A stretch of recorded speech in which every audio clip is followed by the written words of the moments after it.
Welcome to the What About conference. The idea and the name of this conference is just to answer questions like, what about that thing? And in this case, that thing is religious freedom. We gathered together a couple lawyers and myself to talk through this topic. In the first talk, Chad Graham speaks about the historical foundations of religious freedom. In the second talk, Chris talks about the Charter of Rights and Freedoms. Finally, in the last talk, I talk about some of the magisterial reformers who developed this idea of two kingdoms doctrine. After each talk, there's a roundtable discussion where we kind of work out some of the details, ask further questions, and have an enjoyable conversation among friends or among those who hope to become new friends from this event. Our first talk is by Chad. Again, it's the historical foundations of religious freedom. I hope you enjoy that talk and the conversations afterwards. Well, many are curious today about how the church and the state should relate to one another. This is particularly true in the age of COVID restrictions, but a number of other things that are occurring in culture. Depending on what side of the spectrum, of course, that the observer is on, they'll have to see the relationship of the church and state as too permissive and too cozy, or as too restrictive and too hostile. And every observer of whatever stripe will realize that today there is a change occurring between the relationship of the church and the state in the West, generally.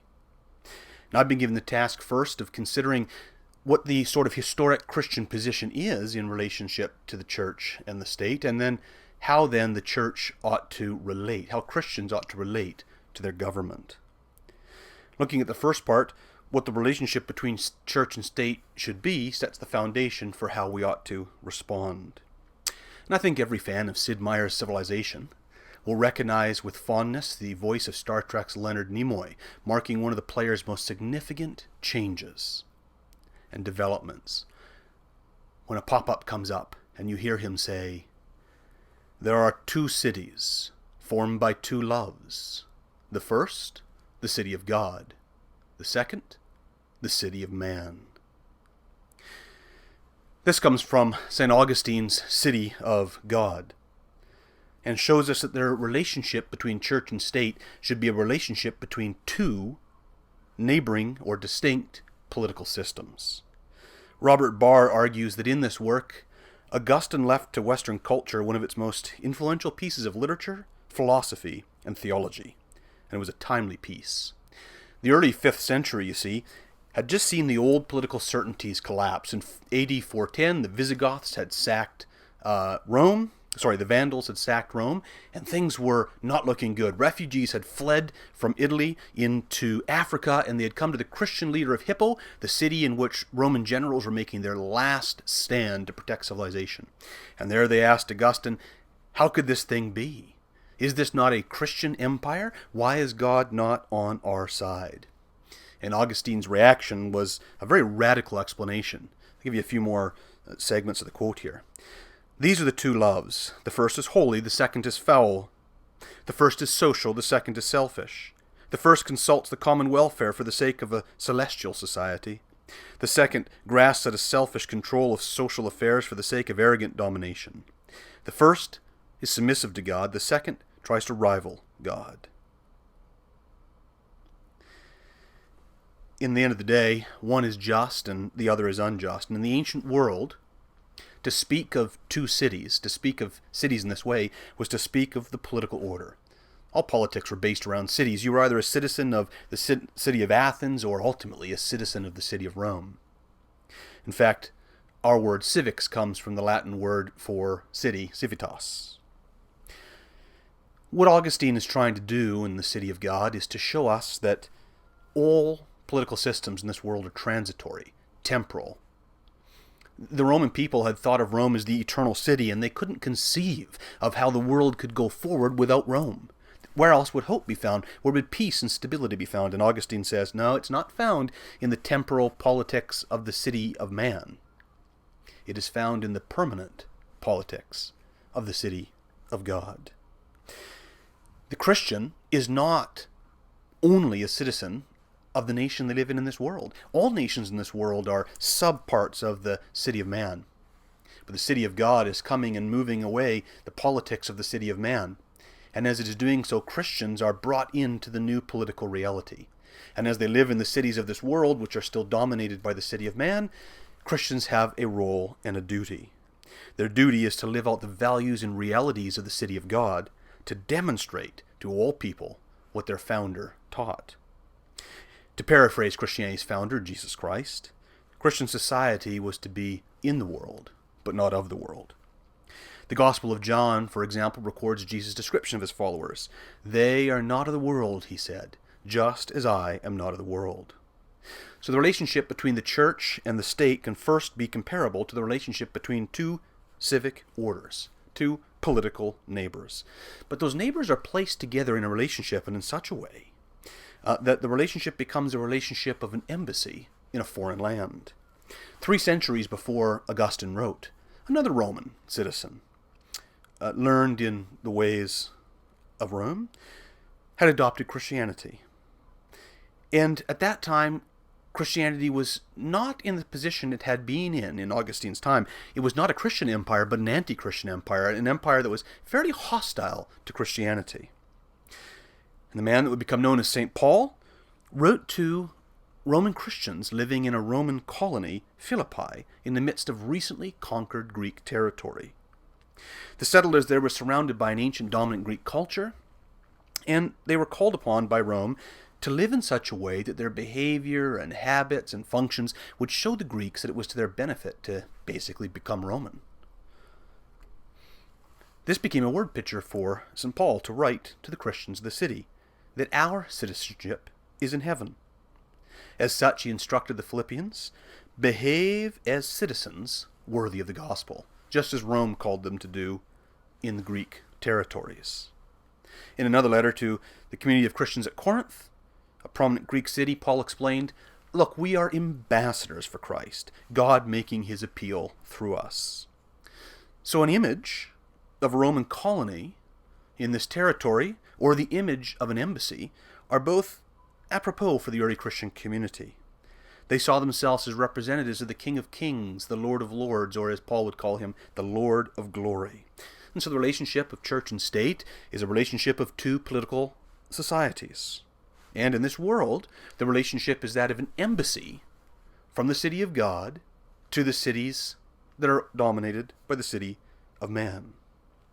Sometimes these embassies will be formally recognized and honored and have a place of respect in community, and other times they won't formally be embassies at all. They'll be missions. Missions that are suspected and looked at negatively by the society and in hostile, potentially very hostile territory. So not only are there two systems, and not only is it to be seen as an embassy, but it also might be that the relationship is that of migrants in a strange land. One late 1st or into early 2nd century writer, known as an apologist, made a case for the toleration of Christians in the Greco-Roman Empire.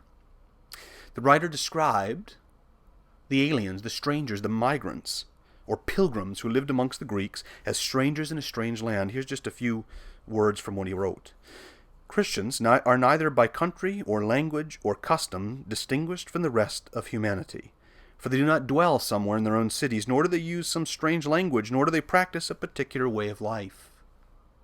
But he writes, while living in both Greek and barbarian cities, as each have obtained by lot, and while following the local customs both in clothing and in diet and the rest of the life, they demonstrate the wonderful and most certainly strange character of their own citizenship. They live in their own countries, but as aliens. They marry like everyone else, they bear children, and so on. They set a common table.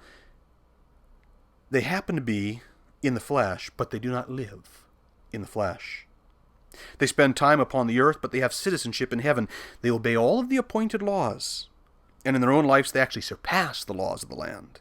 They love all people, but by all people are persecuted. They are unknown, and they are condemned. They are put to death, but made alive. They are poor, but make many rich. They lack everything, and they have abundance in everything. They are dishonored, and in dishonored, glorified. They are slandered, but they are vindicated. They are reviled, but they give blessing.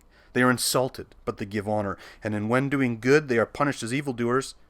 When punished, they rejoice as having received life. To put it simply, what the soul is in the body is what the Christians are in the world. This seems to be a reflection of what Jesus' leading disciple, Peter, wrote when he wrote to the elect exiles scattered throughout the empire. I urge you, he said, as sojourners and exiles, to abstain from the passions of the flesh which war against your soul. Keep your conduct among the Gentiles honorable, so that though they speak of you as evildoers, they may see your good deeds and glorify God. Be subject for the Lord's sake to every human institution, whether the emperor is supreme or the governor sent by him. For this is the will of God, that by doing good you should put to silence the ignorance of your opponents.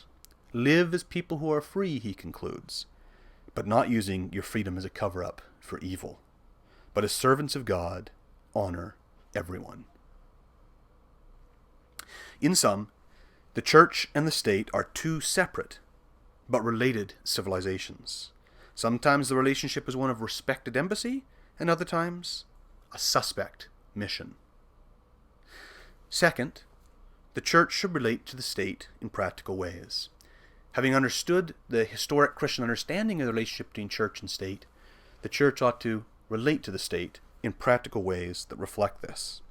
There are three practical applications that I see coming out of this historic Christian view of the relationship between church and state.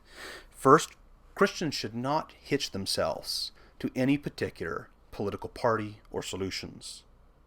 Second, Christians should determine what sort of relationship their embassy has with the current state or government they dwell with, and then respond accordingly. Third, Christians should use whatever legal means they have in order to maintain the dignity and rights of an embassy of the kingdom of heaven. So to go to that first point, Christians shouldn't hitch themselves to a particular political party or agenda. Christianity is political, but it should be politically apolitical. There's no doubt that everything about Christianity has a political impact. But our politics, Christianity's politics, are simply not of this world. Confusion around Christian interaction and secular government is simply nothing new. In fact, the first century Roman government didn't know what to do with Christianity's founder. Remember, when Pilate had Christ before him, he asked him, "Are you the king of the Jews? Are you a political adversary to Rome?" And Jesus replied to him that the truth was much more complicated, that his kingdom was a spiritual kingdom, not of this world. Pilate, in frustration, said, what is truth? And then put Jesus to death. Not an auspicious start to the interaction between church and state, but that was the start. The city of man simply doesn't understand the city of God. One major mistake Christians have made so many times throughout the centuries is thinking that a political movement is going to be their great hope. It doesn't matter what side of the spectrum it's on. For example, Martin Lloyd-Jones laments at the beginning of the 20th century that many Welsh churchmen had hitched themselves to the Labour Party, a left-wing party in Great Britain, hoping that they would bring about a utopia. It didn't work. They were disappointed. Many early 21st century Christians more to the right side of the spectrum, in the United States, for example, may have hitched themselves to the MAGA movement under recent President Donald Trump. Now, being politically active is not the issue. Certainly fine for Christians to be engaged in politics. In fact, they ought to. But, as Augustine pointed out, all of these systems, all of these politics are temporary. Temporary. The temporary systems of the city of man will never provide ultimate hope and help. That is left for the city of God. We cannot elect a pastor-in-chief and place our hope in a Christian nation. That's what was going on in the 5th century, and Augustine had to speak to the Christians about it. We need to think more radically. We need to look to our own resources. And today, as the church thinks about how to respond to the government, we need to start with ourselves. What can we do to take care of ourselves and to conduct our mission apart from and not relying on our government? That's our first step. Rod Dreher has written an interesting book called The Benedict Option, where he says this is going to become more and more necessary for Christians. That's a valuable resource to look up. So first, Christians should be politically apolitical. Secondly, Christians should understand the political times. There's an Old Testament Hebrew scripture which speaks of the men of Issachar as men who had understanding of the times, who knew what Israel ought to do. Christianity in the West has often enjoyed the benefit of being a respected embassy. The state might not have always understood the church, but it often gave it a great deal of respect. However, during the 16th to 18th centuries, Reformation Christianity often experienced outright hostility from the state. and became a suspected or hated mission. The first 3 centuries of the church, the same thing. They were a suspected and hated mission. Immediately after the fall of Rome, there were areas where the church was a suspected and hated mission. This is not something new. It goes in cycles. The church today in North America, however, continues to enjoy the immense privileges of embassy. And these freedoms should be used as opportunities to serve God. But there are certain times and places where the church will find itself more of a mission, and we need to judge that correctly before we speak out. Jesus said to be wise as serpents but innocent as doves. I'm afraid sometimes we're dumb as dodos and guilty as foxes. The church should respond differently depending on what the culture around it is like. It's not a change of message, but it's a change of approach. Finally, Christians should use the legal resources available to them. While Christians, whenever it depends on them, should be at peace with all and aspire to live quiet lives minding their own businesses, you cannot simply allow the kingdom of heaven to be assaulted and insulted. Ambassadors in every political mission, even those in a relatively hostile culture, can and often must assert their rights for the glory of the home nation. In this, Jesus is himself again the example. When being judged before Pontius Pilate, he wasn't rude and obnoxious, but he did not acknowledge Pilate as supreme. He noted, "You would have no authority over me at all unless it was given to you from above." St. Paul, as a Roman citizen, also as an example, he made many appeals for the protection of Roman law over and over again. After being mistreated in Philippi in Acts chapter 17, he declared, "We are Roman citizens." And this led the magistrates to apologize to him. Before the court of Felix in Alexandria in Acts 24, he followed the rules of the court, saying, "Knowing that for many years you have been a judge over this nation, I cheerfully make my defense." He trusted the courts. Finally, in Acts 25, when it looked like he was not getting a just hearing, he made an appeal from the lower court to a higher court. "I appeal to Caesar." And he told the Philippians he expected to find justice at this highest court. So Paul used the rights that he had as a Roman citizen. He trusted the courts, and he appealed when he didn't get a just response. Many apologists in the early church took up Paul's example and approach. One of my personal favorites is Athenagoras of Athens. He wrote to the Emperor Marcus Aurelius in very winsome and polite terms, and he appealed this way. "In your empire, greatest of sovereigns, different nations have different customs and laws, and no one is hindered by law or fear of punishment from following his ancestral usages, however ridiculous these may be. Individuals live in and the possession of equal rights. But for us who are called Christians, you have not in a like manner cared. But although we commit no wrong, nay, as it will appear in the sequel of this discourse, are of all men most piously and righteously disposed towards the deity and towards your government. You allow us to be harassed, plundered, and persecuted, the multitude making war upon us for our name alone.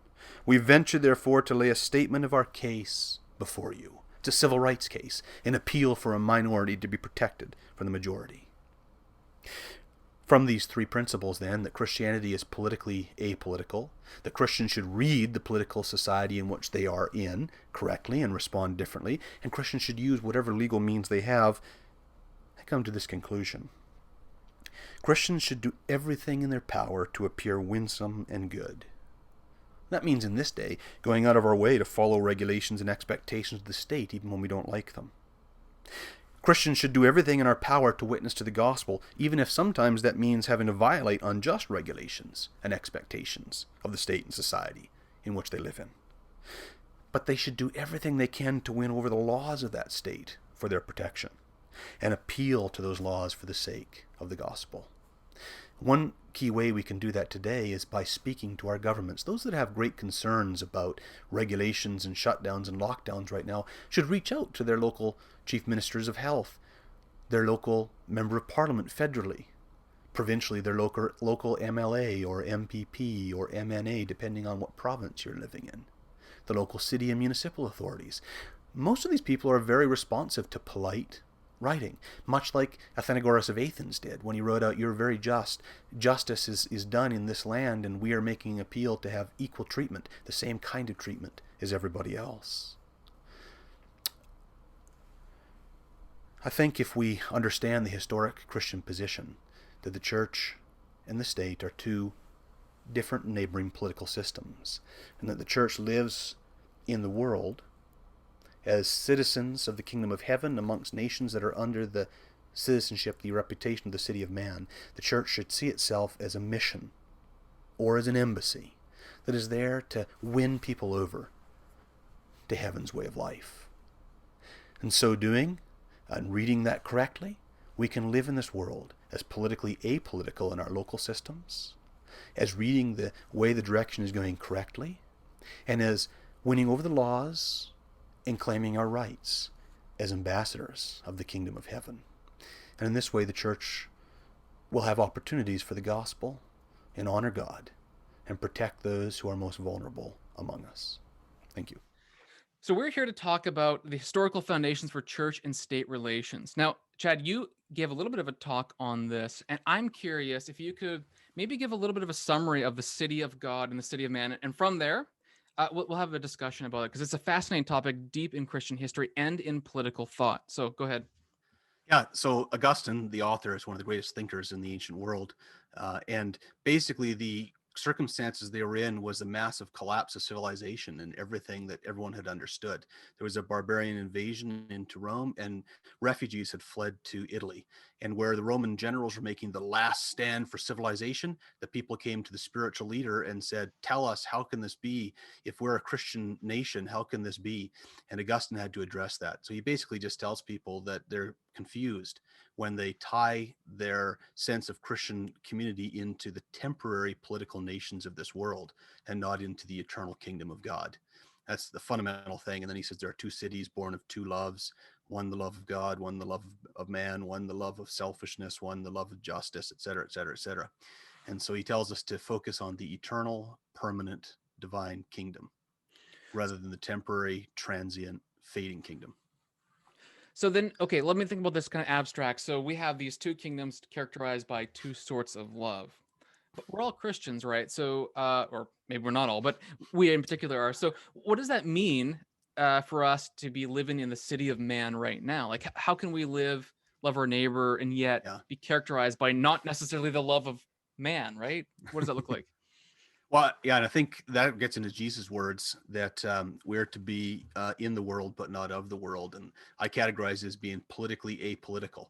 Christianity is vitally political, has a huge impact, and we impact to love our neighbor and we impact society, but we don't put our confidence in particular politics. I think like the beginning of the 20th century, when Martin Lloyd Jones complained that Welsh Christians put their hope in the Labour Party to bring about a utopia. And we can think about the early part of the 21st century when the other side of the spectrum, Christians put their hope perhaps in the Donald Trump presidency in the United States or something to sort of restore and help Christian fortunes. And in either case, people could get tied up into relying on the government for their salvation and hope rather than resting in the kingdom of God. Well, it is fascinating that we live kind of in these two overlapping worlds, and we're struck with these different realities. It reminded me of Martin Lloyd Jones because he also talks about Christians in a certain way being too wrapped up into sort of political change. But his point isn't that political change is bad, nor Right. that pursuing justice is bad. But what his point is that by means of preaching the gospel, focusing on that main thing, society does in fact change as an effect of it. So it's kind of this gospel-centered approach. And yet both of you are lawyers. Both of you are those who are alive and working in the civic realm of our Canadian society. So like, okay, let's say you are a Christian. Chris, for example, like why are you in the civic realm? Why are you serving as a lawyer? How do you find value in this kind of city that you live in? Yeah, that's an interesting one. I mean, for me, it comes down to I think that's the gifting that God has given me, and I became convinced, when I was in university, that that was a way that I could serve God and serve the church was in that realm. And so I've always very much walked into it with this mindset of I'm not just a lawyer who happens to be a Christian. I'm a Christian lawyer, and as that has gone on, I've tried to also aspire to become a Christian legal scholar as well. But you are wearing different hats, and so in one sense, when I write a paper, for example, on the Charter of Rights or freedom of religion, sometimes I get to reference theological concepts, but more often than not, I don't. And the arguments that I'm making are not biblical arguments; they're arguments based on the law. And yet at the same time, I have benefited greatly from thinking through what theologians throughout the history of the church have said about these issues to inform my own foundation before I go and I come up with a legal theory. So there's it's not a hidden agenda by any means, because I'm quite open about what I stand for and what I believe, but there is a translation that goes on, and I think that's maybe where it gets interesting, trying to be, as Chad, as you put it, politically apolitical, to try to bring these ideas which are rooted in historic Christian doctrine and rooted in Scripture, and say, okay, where does that line up with our law? How can I make an argument that's consistent with those things? That's interesting. You reminded me that there is a long Christian tradition of law and theology. So there's in the Justinian Law Code, and also I think the Law Code of Theodosius I. It was used actually in Reformation history in an interesting way. So in Zurich, well, it's interesting. Okay, go. Sorry, go ahead. No, I want to hear what you have to say. Then I'll tell you the anecdote. Yeah, it's funny because often in law schools they will debate and discuss what field is most similar to law, and often you'll hear literary theory, sociology, all of these things, and I'm always kind of thinking it's theology, because really, when you boil it down to it, what are you doing? You are thinking in a systematic way. You're taking doctrines and you're trying to relate them to one another and figure out how to apply them consistently and purposively. And you're undertaking this kind of textual interpretation, and you're trying to think, okay, what was the historical context in which this was written? What does the text itself actually just say on its face? And how do I apply that to this unique situation? So I think there's a lot of overlap there, and it's a shame that we don't see more of a study in Canadian public law schools about the ways in which law is similar to theology, because even if students aren't going to buy into the theology part, I think there's a lot they could learn just by thinking about those themes.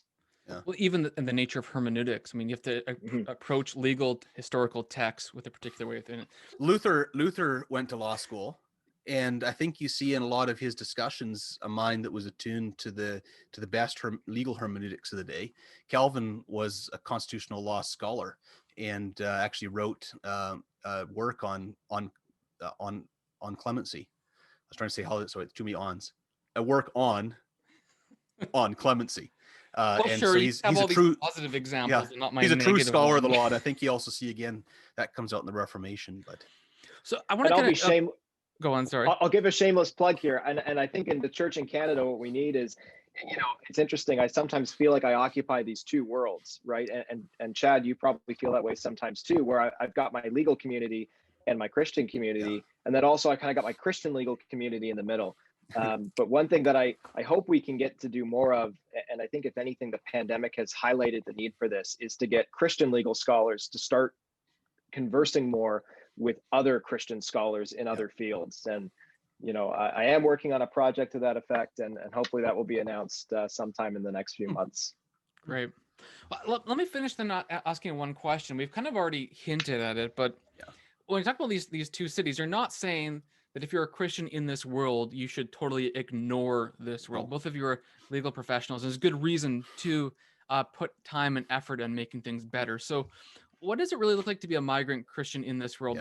Granted, we know that there's a particular mission for the church. I'd talk about that in my talk a little bit about these two kingdoms.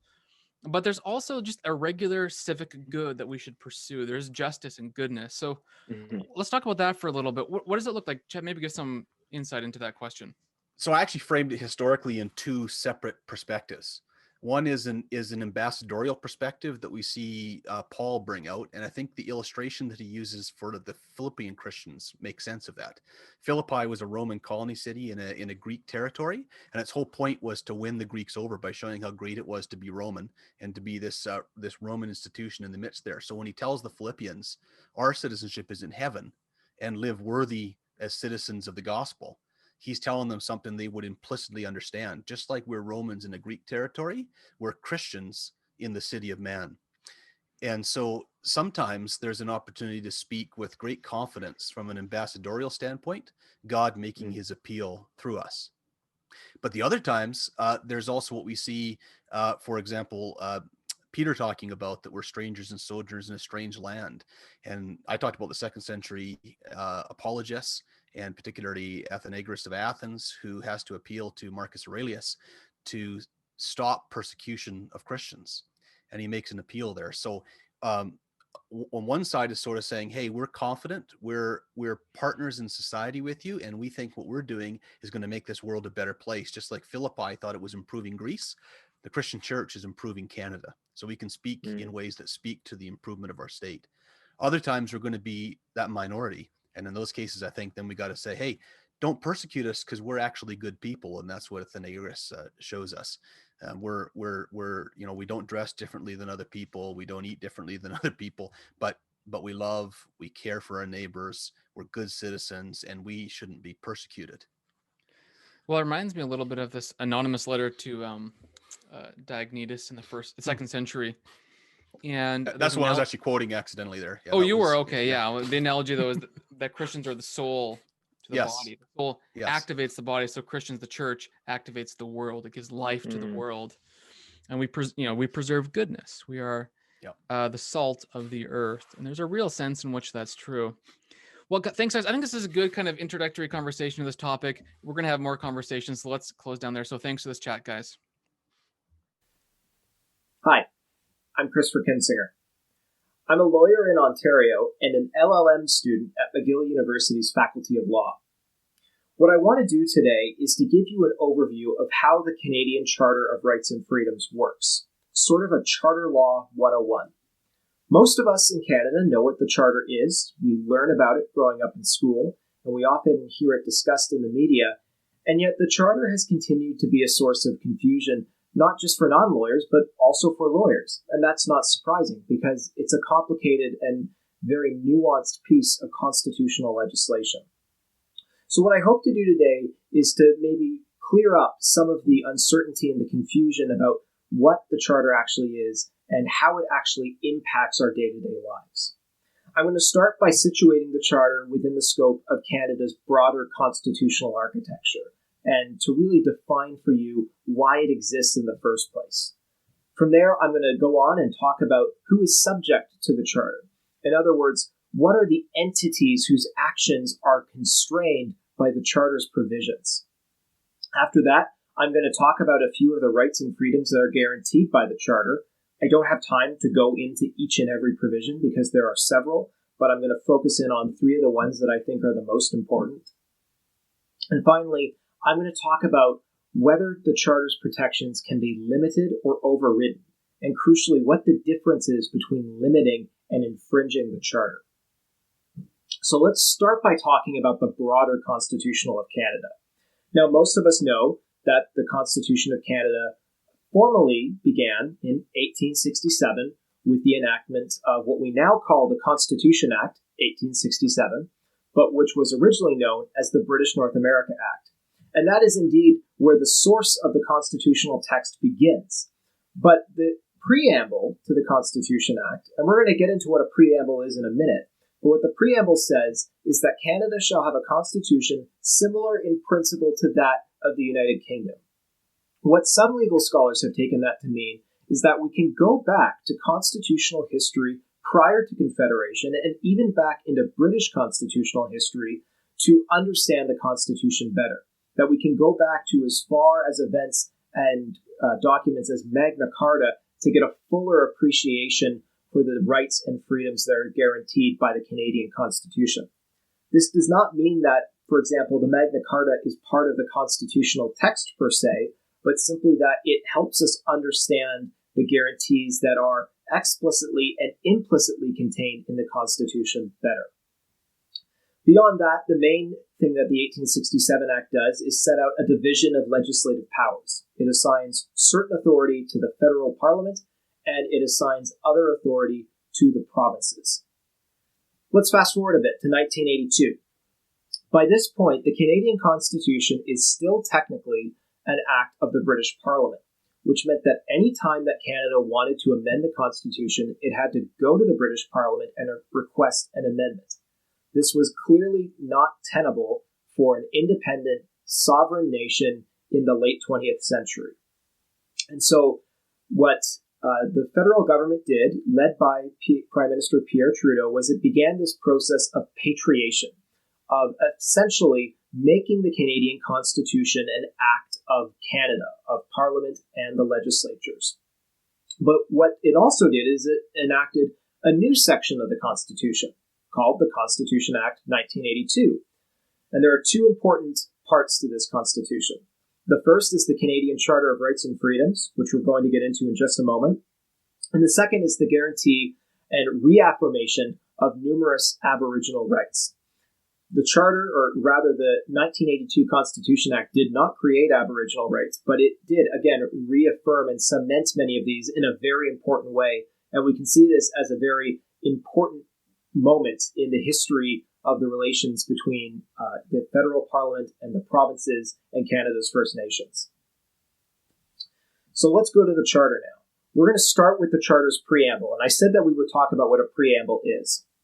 We need to recognize that a preamble is not actually an enforceable part of a legal text. It's essentially a sort of signaling device that a legislature uses to give an indication to courts or other institutions that are going to interpret the law what their intentions were when that law was made. In other words, why are the provisions that follow there?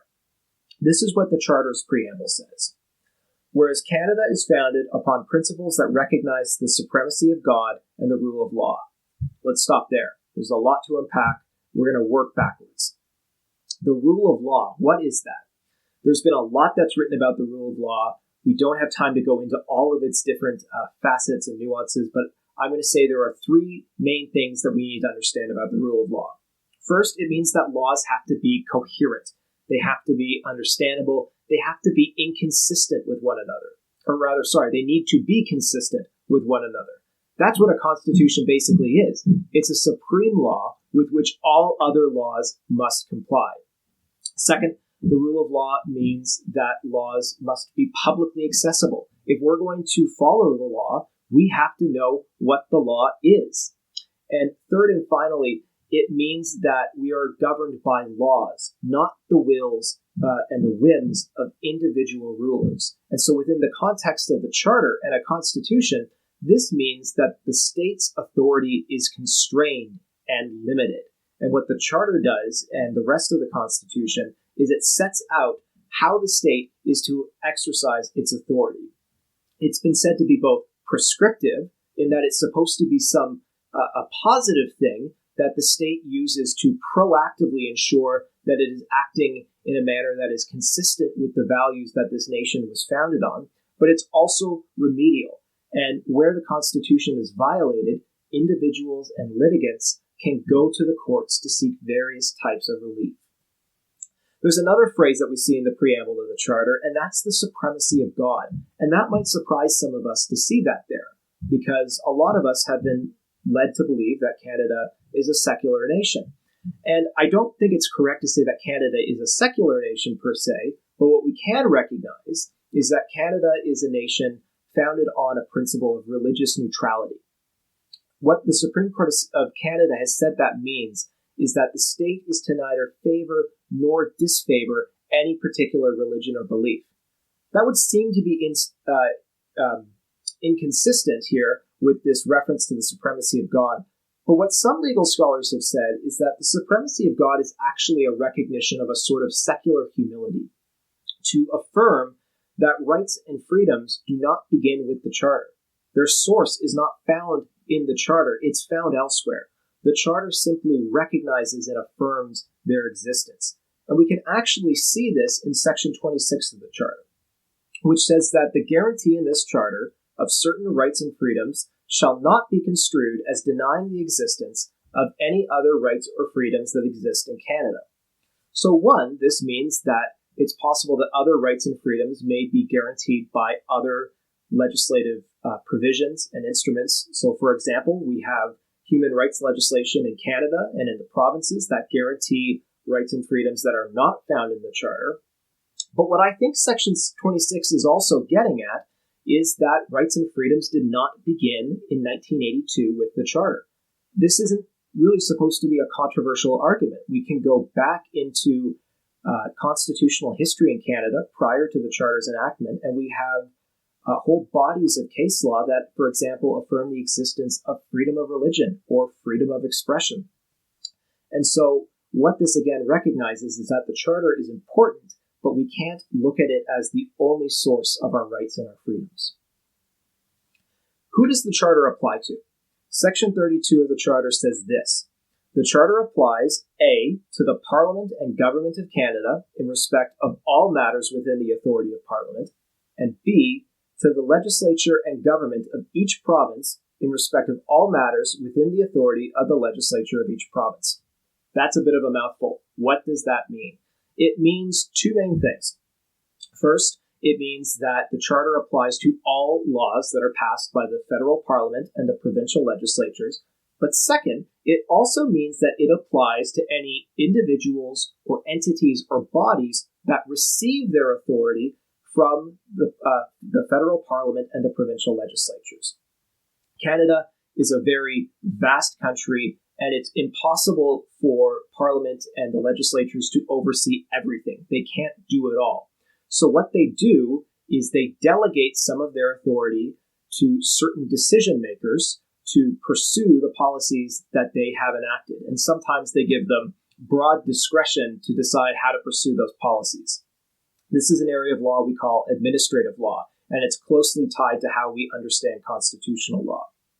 What Section 32 also means, though, is that courts cannot, strictly speaking, violate the Charter. Now, this is not to say that courts are not bound by the Charter. They are. The constitutional role of the courts is to interpret and apply the Constitution. But that means that it's a bit of an oxymoron to say that the court can actually violate the Charter.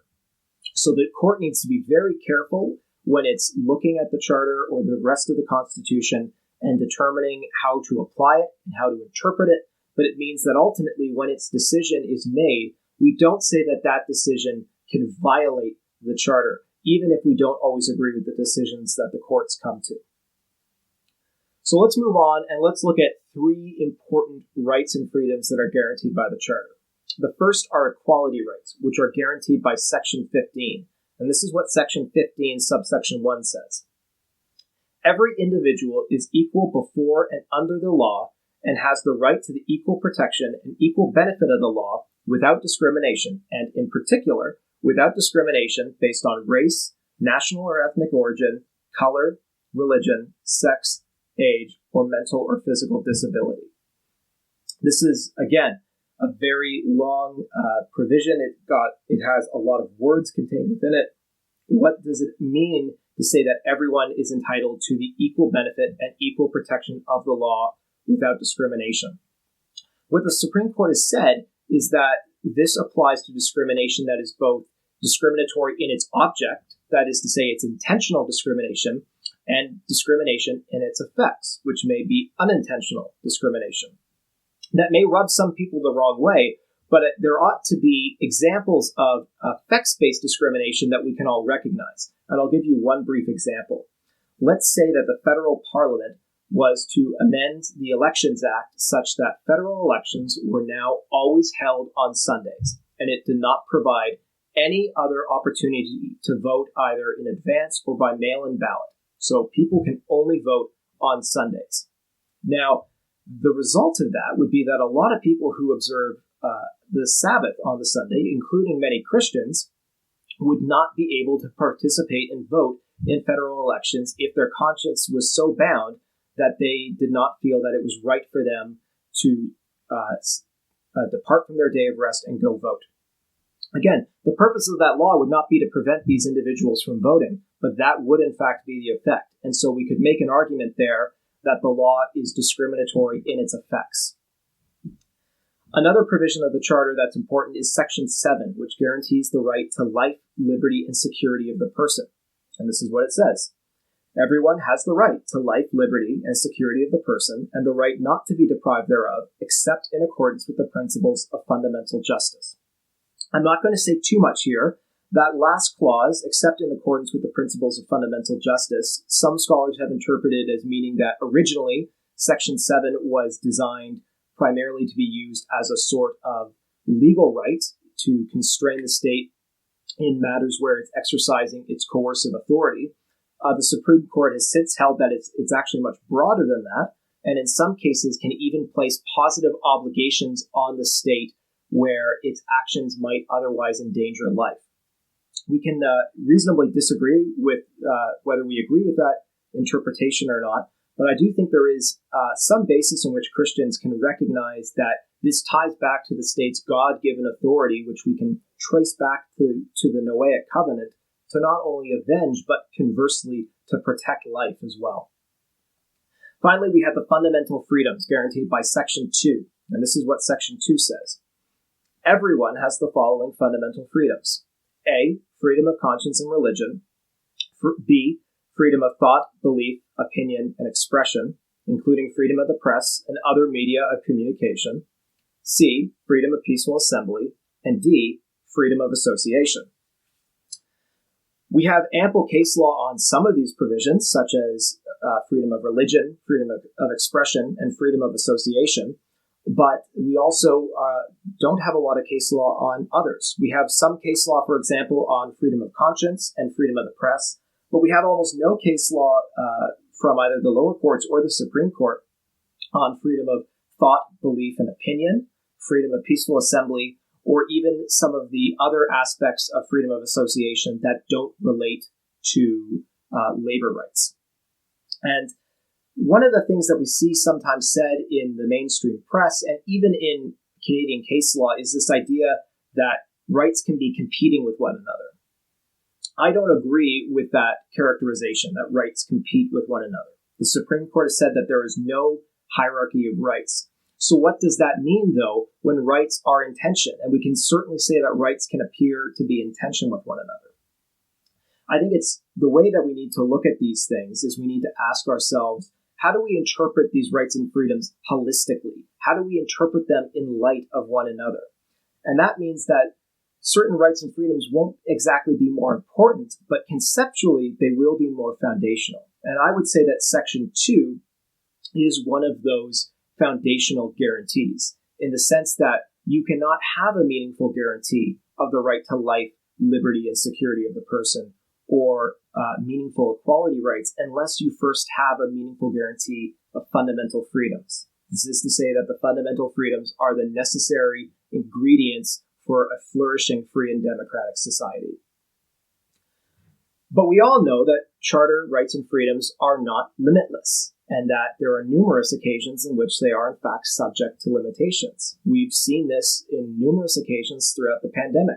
Right now, in many parts of the country, churches are unable to either meet at all or to meet in the same sizes that they previously did prior to the pandemic.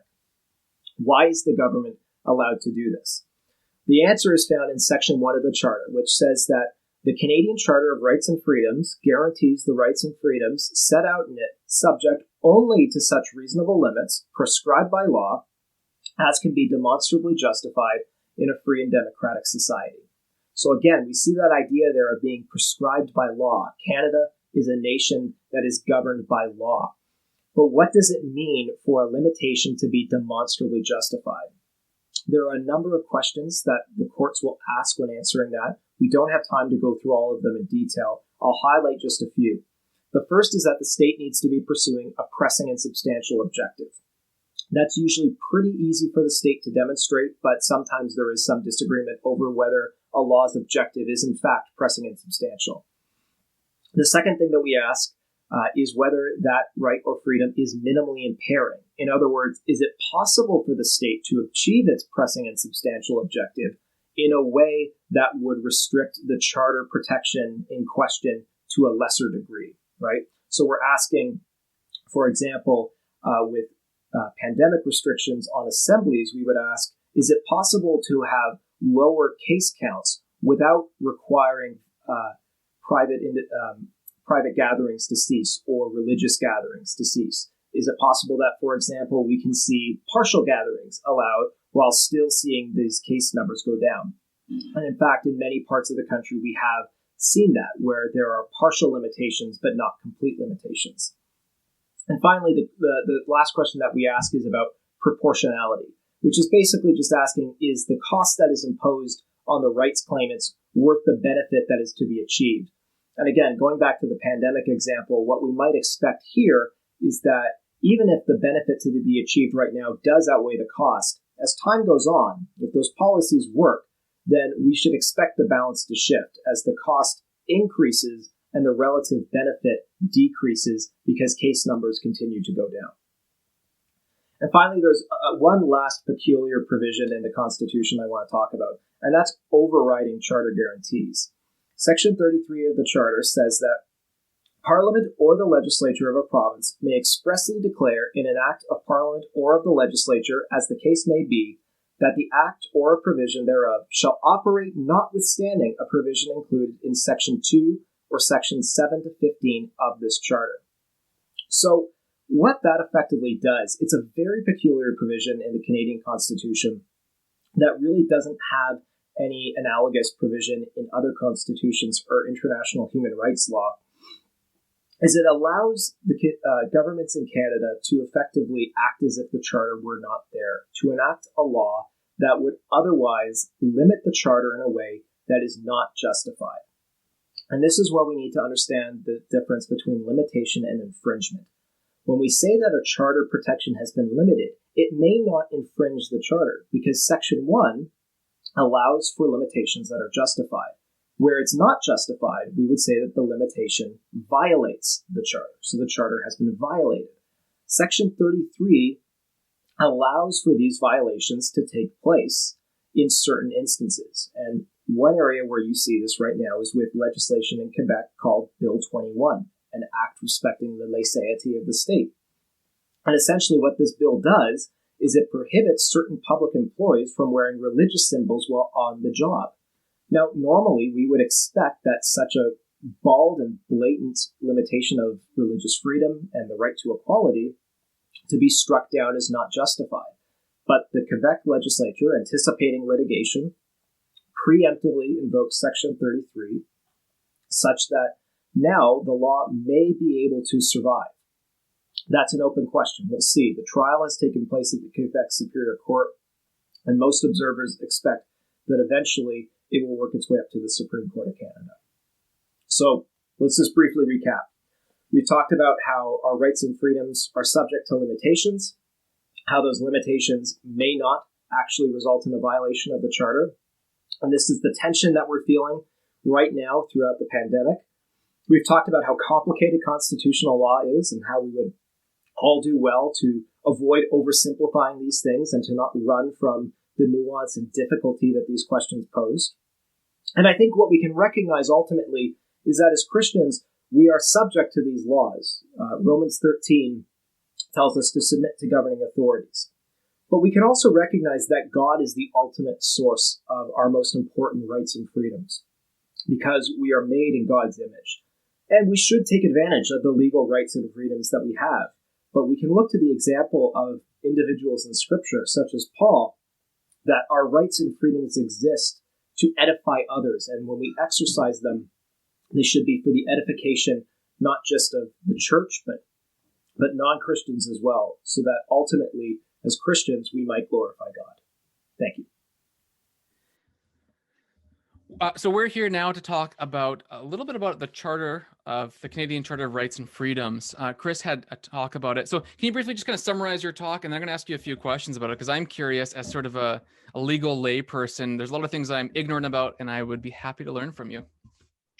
Yeah. So basically in my talk, I just walked through 4 questions to just kind of summarize, how the Charter works and what it is, because I think a lot of Canadians assume they know how the Charter works. A lot of lawyers assume they know how the Charter works, but they don't necessarily.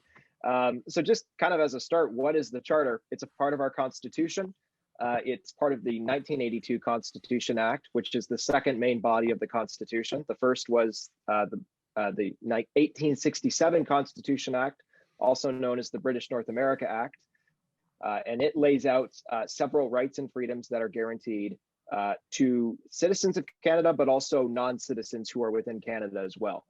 The Charter binds the government. It doesn't bind private individuals, so it's made to constrain government authority. Its guarantees are quite broad. The ones that I talk about in my talk, which I think are probably arguably the most important, are the fundamental freedoms in Section 2, the right to life, liberty, and security of the person in Section 7, and equality rights in Section 15.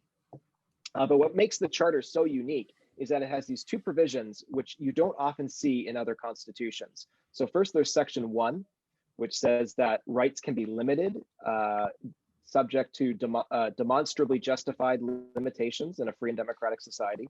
And then there's Section 33, which is just a weird beast altogether, because it allows governments to just basically say, we don't care about the Charter. We are going to pass this law, notwithstanding the Charter, for a period of 5 years. That doesn't apply to the whole Charter. It applies only to Section 2 and Section 7 through 15. So as we get going, then I think one of the most basic questions to ask, and this is, we were just talking about this, how does our Charter differ from like the U.S. Constitution? I feel like every movie, TV show, everyone you talk to, we have the right to bear arms, the right to assemble. How do they differ? Yeah, huge difference. I mean, so it's often said that the American Constitution is primarily a written constitution. The text is paramount. And then the British Constitution is an unwritten constitution. And then Canada kind of falls somewhere in between. We have written aspects of our Constitution and unwritten aspects. So in some ways, our Constitution goes all the way back to Magna Carta, basically the start of the British Constitution, because the preamble to... Okay. We just had a technical dropout there, but Chris, I was asking you the question about like how does our Charter differ from the U.S. Constitution? So go ahead. So they're very different, and broadly speaking, you'll often hear it described this way: the U.S. Constitution is primarily a written constitution, and the written text is not only paramount, but that's basically the source of all constitutional obligations. The British Constitution is primarily unwritten. And so it has evolved through convention and practices and these things. And then the Canadian Constitution is kind of a hybrid. We have written constitutional text, and we have a schedule in the Constitution that enumerates the textual sources of the Constitution. But in another sense, it's also unwritten, because being at the time of Confederation, we went from being a colony of Great Britain to not quite a full independent nation. A dominion was the term that was used at the time. And so in that respect, the preamble to the 1867 Act says that Canada shall have a constitution similar in principle to that of the United Kingdom, which means that we can trace a lot of these things all the way back to Magna Carta, which is arguably the inception of the British Constitution as well. That's not to say that you can quote and incite the Magna Carta in Canadian litigation. Some people try to do that. You can't do that. The Magna Carta is not a part of our Constitution, but it's a part of that historical backdrop of what we inherited from Great Britain. So the Charter is part of the 1982 Act, and it was part of this process of patriation, where led by Prime Minister Pierre Trudeau and the provinces, essentially made the Constitution an act of Canada and not an act of the British Parliament. And one of the most significant parts of that was the Charter. And before that, we had no Bill of Rights or Charter of Rights contained in our Constitution. Many will remember the Bill of Rights, which was an act of Parliament passed in 1960 by the Diefenbaker government, but that was not actually constitutional text, and the courts declined to apply it as if it were. So the Charter ushered in this whole new paradigm where we now have these enumerated rights and freedoms that could be asserted against the government through litigation. Now, let me ask you a question badly so you can correct me. Tell me about our fundamental religious rights in Canada. Right. So this is a really interesting question. And I would say that there are two protections in the Charter that speak to that. But I would say that this is where constitutional history is important, because these protections are not, I believe, the original source for religious rights. So the Charter guarantees freedom of religion in Section 2A, which basically means that you have the freedom to live out your faith, absent coercion or constraint. Obviously, that is also subject to reasonable limits, which I discussed in my talk, and I'm sure we'll get into in a moment, but it's not an absolute freedom. And then you also have Section 15, which guarantees the right to equality and the right to be free from, not free from, but the right not to be discriminated against on a number of grounds, including religion. Now, I say that both of these protections arise out of this underlying principle of the religious neutrality of the state. And that did not begin with the charter. We can trace this back throughout our constitutional history. We have pre-charter case law that essentially affirms the existence of religious freedom and religious equality. And you can go all the way back to the 1867 Act, which had guarantees of denominational school rights for minority denominations in the provinces. And in a way, there is an aspect of religious neutrality embedded there, because the state is essentially ensuring that it did not favor any one denomination. And again, you can just keep going back in history. You can go back to the end of the 7 Years' War in the late 18th century, and you can see how there was a religiously neutral oath that was granted to Catholics so that they would be able to serve in legislative councils and in courts and all of these things, whereas before they would have had to have sworn an oath that basically required them to denounce the authority of the Pope. Always something fun. Before I want to ask one more question, Chad. Do you want to jump in there and say anything? You kind of have a different background than I do. I was just going to say, just sort of piggybacking on what Chris is saying there. Maybe Chris, you might have some feedback on this, but just in general, again, a bit of a difference from the U.S. as well. That much of what we experience in Canadian law is judge-made law. It's common law. It's historical precedent, and that even impacts what's going on in the charter, so that we have key cases that come along and kind of change the way we look at things. It'll reinterpret a section of the charter and maybe add something unenumerated to what has been enumerated. I don't know if you looked at anything recently that's come up or not, but one of my concerns with all things going on today with churches is a concern that we bring up bad circumstances that create bad case law in the way that it interprets the charter, and then the right shifts. And so I don't know if you have any thoughts on that. But. Yeah, no, I completely agree. Certainly one of the big paradigm shifts with the charter is our courts became relatively more powerful than they were before, because there were now a whole slew of new ways that courts could strike down legislation as being unconstitutional. And I'm not commenting on whether that's a good thing or a bad thing. That's just a thing that happened. But it does mean that I think as Christians, we need to be very wise about how we pursue litigation. And sometimes I think there's a tendency to rush in and to want to assert our rights and assert our freedoms as the church, as Christians, because we're fighting this righteous fight.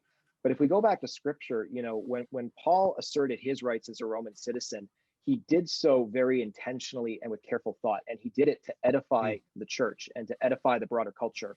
And I think we would, as Christians in Canada in 2021, would do well to be very mindful of when we are asserting our rights and our freedoms, and to think, am I going to set a bad precedent here? Because a bad precedent is worse than no precedent at all. And sometimes, we look at these other developments. You look at the way, for example, medical assistance in dying was essentially ushered in through litigation in Canada. And the legal team that brought that challenge was so skilled in how they did it. And it was quite the submissions that they made in some ways were quite brilliant to usher in such a radical policy change. But that's because they knew how to build their test case. And I think as Christians, sometimes we're still struggling to figure out, how do we build our test cases that are going to help us? The one thing I want to get at before we finish this is something that's probably really relevant to a lot of people today. It's the distinction between infringing rights and infringing freedoms and limiting freedoms. And so maybe to I'll get whatever. I'm the non-lawyer. I can get it all wrong, right? You can correct me. The thing I'm very curious about is, like, we have, during the time that we're living right now, a lot of restrictions across the board everywhere, whether you're a business, an individual, any kind of group who's assembling. So in what ways is it appropriate? What ways does the government have the right to restrict assembly of Christian churches?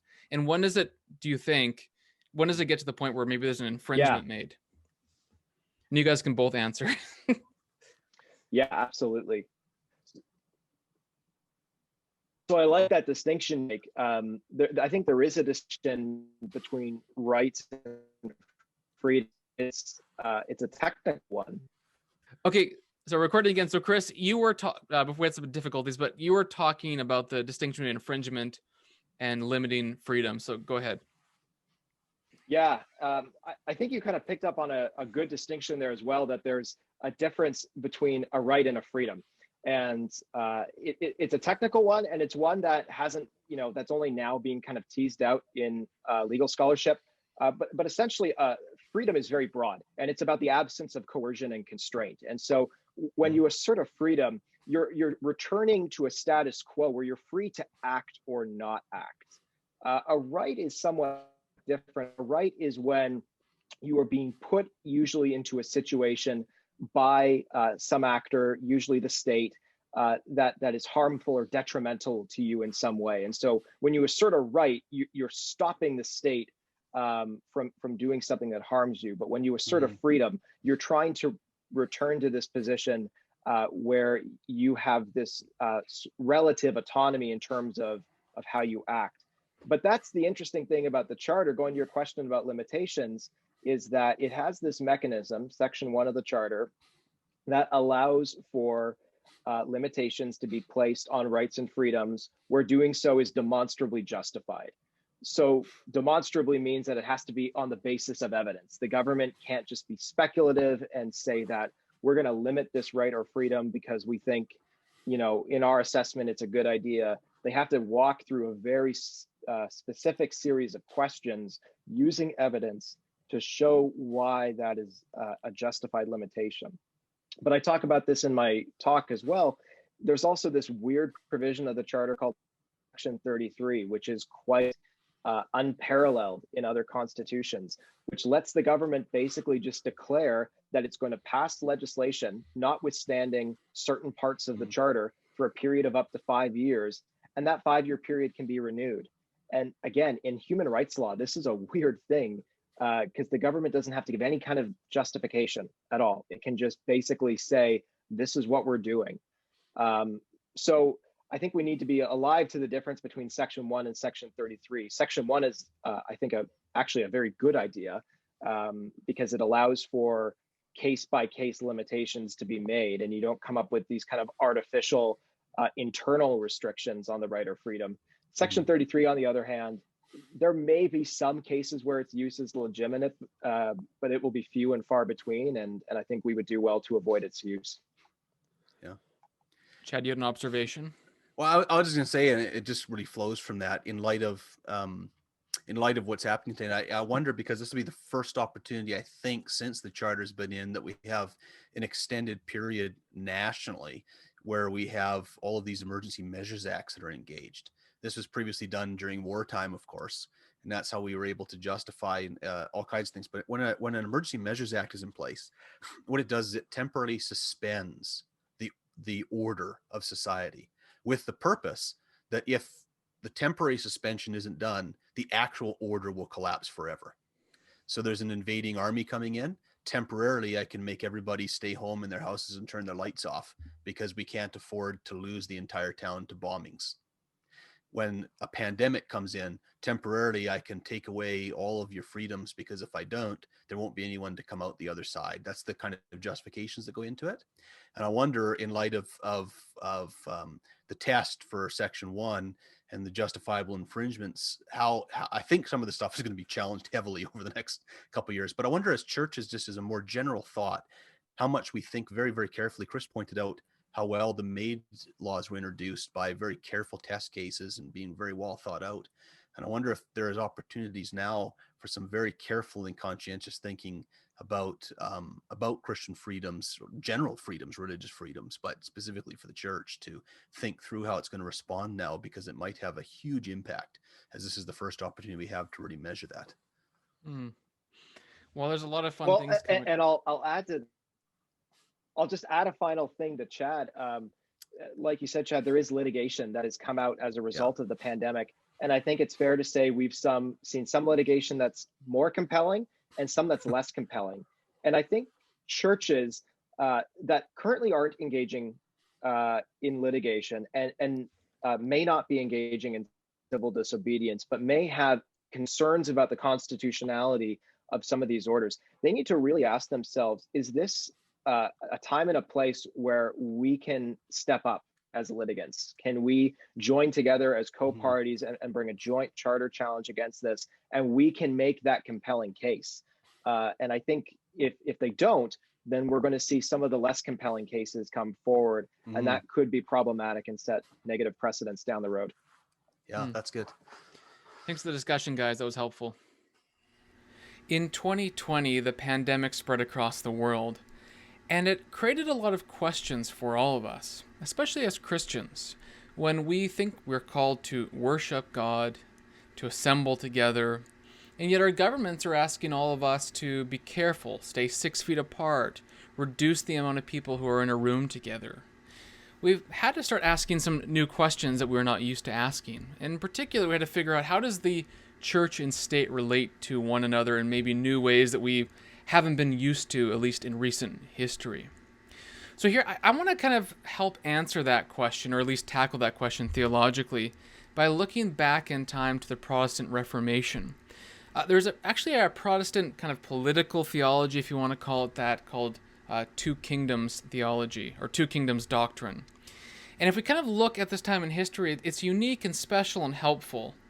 And I think we can get some helpful answers teased out by looking to our past to understand how we today, as faithful Christians, can engage Scripture, can be good citizens, and work out our relationship to the state at least. I'll start with Martin Luther, who I suppose is the most well-known Reformation figure. What's unique about him is he's born in the Holy Roman Empire. And in the Holy Roman Empire, you have basically an emperor who's elected by 7 electors. And there are a number of like miniature states, as it were, who have control over their regions. It's not quite like you might think if you think of an emperor who rules an empire with an iron rod. No, he kind of ruled basically because he was allowed to rule. The electors elected him. And some of these regions were actually ruled by bishops. So there's this weird reality that Martin Luther lived in where bishops had civic rule, and many times the civic authorities had some sort of connection, at least to the church, in ways that we're not used to today. And Luther had to figure things out pretty soon because he came to be on the end of the pointy stick of the law. The Pope excommunicated him. Emperor Charles V declared him an outlaw. And so he had to figure out what to do. And interestingly enough, he kind of stumbled onto the answer. A prince who protected him by the name of Frederick the Wise. He was an elector, a hugely influential person in the empire. And he protected Luther and basically had an unofficial deal with the Emperor Charles V. Look, you let Luther just kind of exist in my territory. Let's not make a big deal about it. And there was this sort of uneasy alliance. But Luther himself really didn't feel free to leave his area of Saxony because he would possibly have been arrested and very likely could have been burnt at the stake, given the stakes during this time in history. But the one thing that I want to get at that's really interesting when he begins to work at least this out in a different way than maybe that I'm trying to get at, but in a similar way, is in 1520 he writes a treatise called The Freedom of the Christian.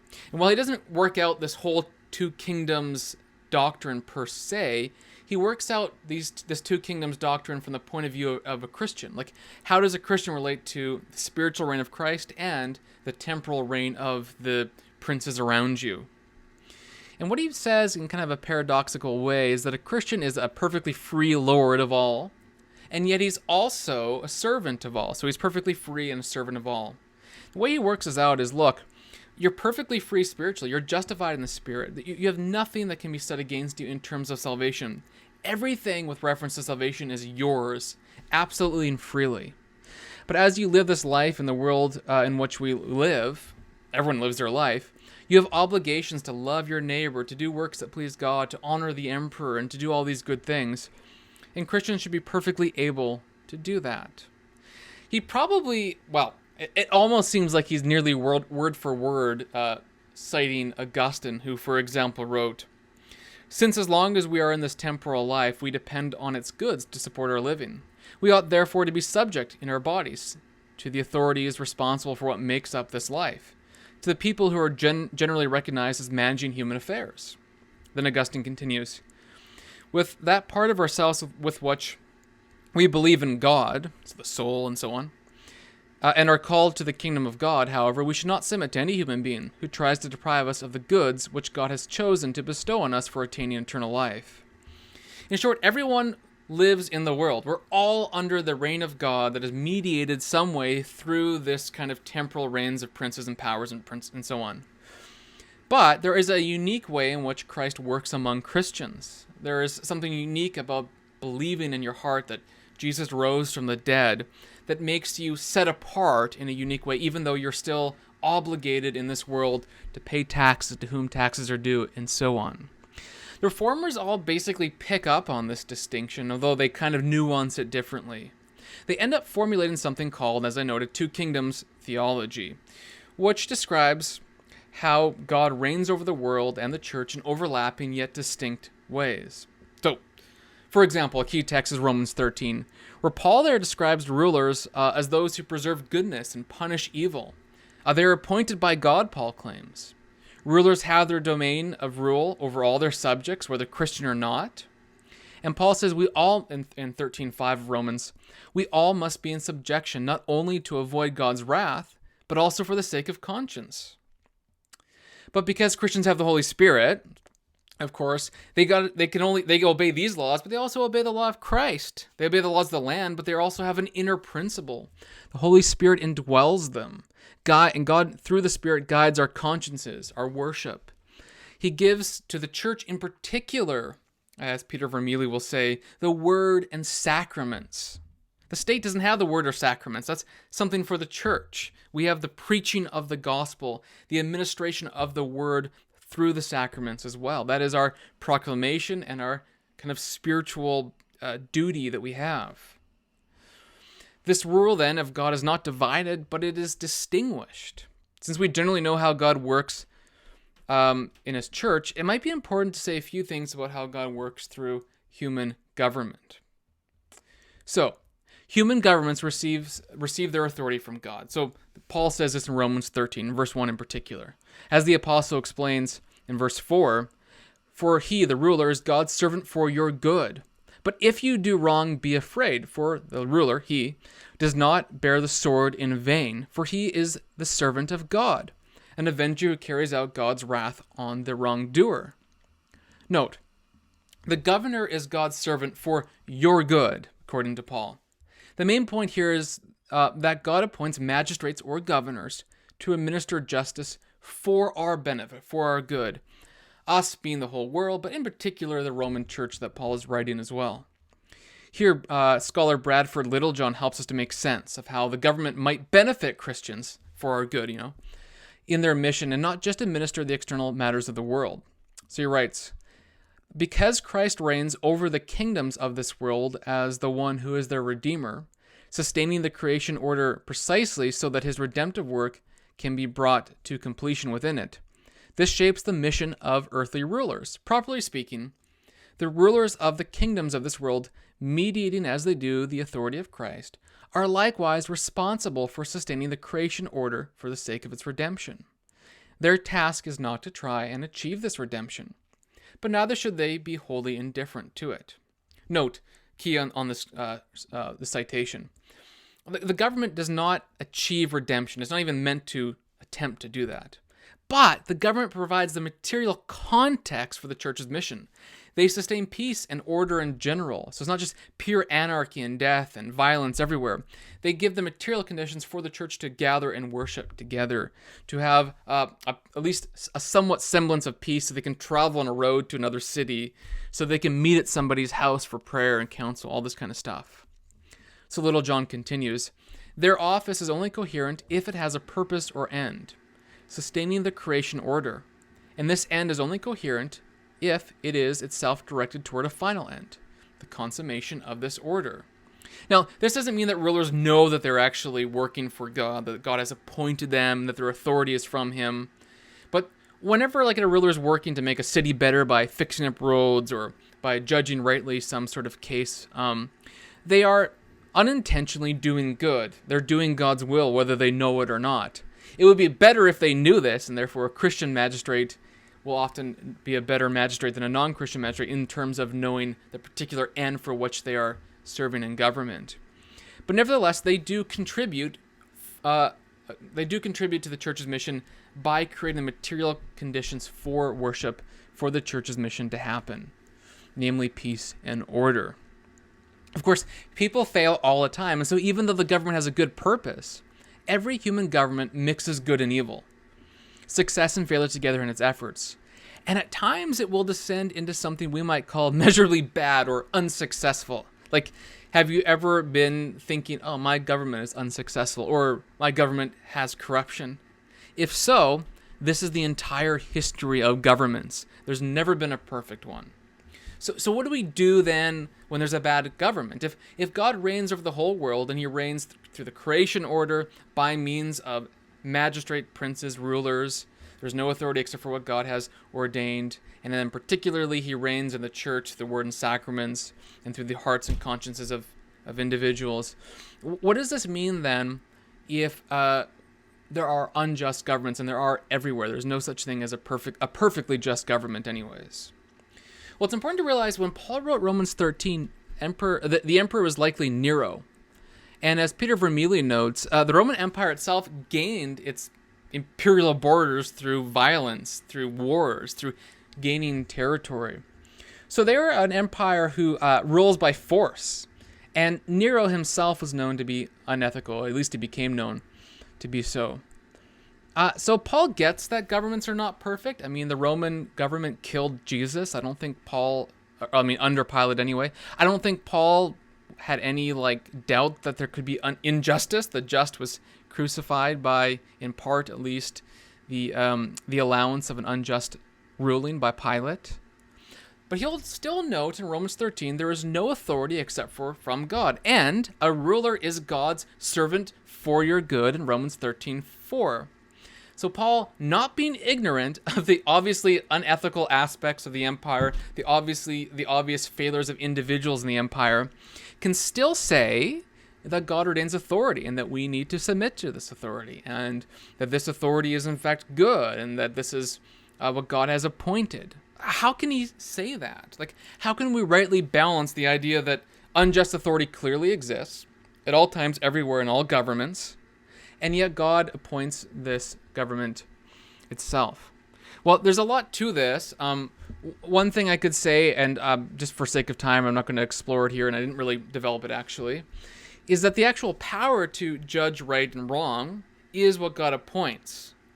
But individuals can, of course, abuse that power. So individuals can be unethical or ethical, but the power to judge, to protect, the power of the sword itself is the good things that God has ordained. Now, nonetheless, all authority comes from God. Even if people misuse that authority, God will, of course, judge justly at the end of all things, even presidents and prime ministers and mayors and whoever else who have unjustly administered their rule. But this is probably another discussion. I just want to get into a few practical things that we can think through when it comes to unjust governments, because all of our governments are unjust. So the question is, how do we relate to them generally speaking? So let me give you about 4 things.